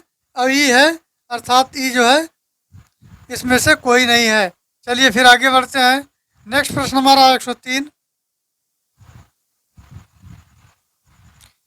दोस्तों 103 जो है, पृथ्वी जिस समय सूर्य का सबसे अधिक दूरी पर होती है उस समय उसकी स्थिति क्या होती है? तो अपहिलियन है, एंटीपोड है, और पेरीहिलियन है, या एल्डियट है? तो इसका सही जवाब हो जाएगा वो ऑप्शन ये हो जाएगा, अपहिलियन। अपहिलियन इसका सही जवाब हो जाएगा। चलिए आगे बढ़ते हैं। नेक्स्ट प्रश्न है 104। 104 देख लेते हैं। तो निम्नलिखित में से कौन सा वन्य जीव अभ्यारण्य बिहार के मुंगेर जिले में स्थित है? वाल्मीकि है, राजगीर है, भीमबांध है, या गौतम बुद्ध नगर है? तो दोस्तों इसका सही जवाब हो जाएगा, वो हो जाएगा भीमबांध। भीमबांध इसका सही जवाब हो जाएगा। चलिए फिर आगे बढ़ते हैं। नेक्स्ट हमारा 105।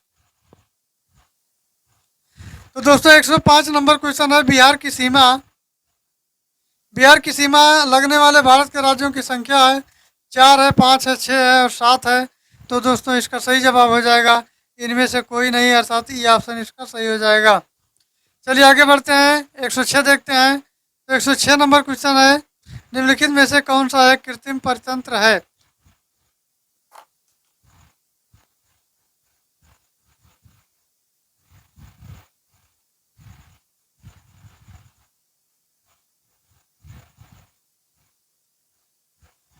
106 नंबर कहता है, 106 नंबर कहता है कि निम्नलिखित में से कौन सा एक कृत्रिम परितंत्र है? तालाब है, खेत है, वन है, या झील है, या इनमें से कोई नहीं है? तो इसका सही जवाब जो हो जाएगा दोस्तों वो हो जाएगा आपका ऑप्शन बी, खेत हो जाएगा। खेत इसका सही जवाब होगा। और ये वन, तालाब, झील जो प्राकृतिक परितंत्र है, जबकि बगीचा और खेत जो है गांव द्वारा निर्मित कृत्रिम परितंत्र है। चलिए फिर 107 देखते हैं। तो 107 नंबर क्वेश्चन है दोस्तों, ये है रियो 20 घोषणा पत्र का शीर्षक क्या था? तो ये द फ्यूचर बी वाट, और बी ऑप्शन है द फ्यूचर बी सिक, और द फ्यूचर बी हैव, या द फ्यूचर बी सी। तो उपरोक्त में से कोई नहीं, तो इसका सही जवाब हो जाएगा। तो दोस्तों हो जाएगा the future we want. The future we want हो जाएगा इसका सही जवाब। चलिए फिर आगे बढ़ते हैं। नेक्स्ट है 108। 108 देखते हैं। 108 नंबर आता है, ग्रीन पीस इंटरनेशनल का मुख्यालय स्थित है रोम में, कैनबरा में, ओटावा में, नागासाकी में? तो इसका सही जवाब हो जाएगा, वो हो जाएगा आपका ऑप्शन ई, अर्थात इनमें से कोई नहीं, तो ये वाला सही हो जाएगा। पांचवा विकल्प राइट जवाब हो जाएगा। चलिए आगे बढ़ते हैं। नेक्स्ट प्रश्न है 109। 109 देखते हैं। तो दोस्तों 109 दिया गया है, निम्नलिखित में से किस परिस्थितीय तंत्र में पौधों का एक जैविक पदार्थ अधिकतम होता है? तो ये होता है उष्णकटिबंधीय पतझड़, उष्णकटिबंधीय वर्षा वन, शीतोष्ण पतझड़ वन, और रेगिस्तानी झाड़ियाँ। तो दोस्तों इसका सही जवाब हो जाएगा, वो हो जाएगा ऑप्शन बी, उष्णकटिबंधीय वर्षा वन।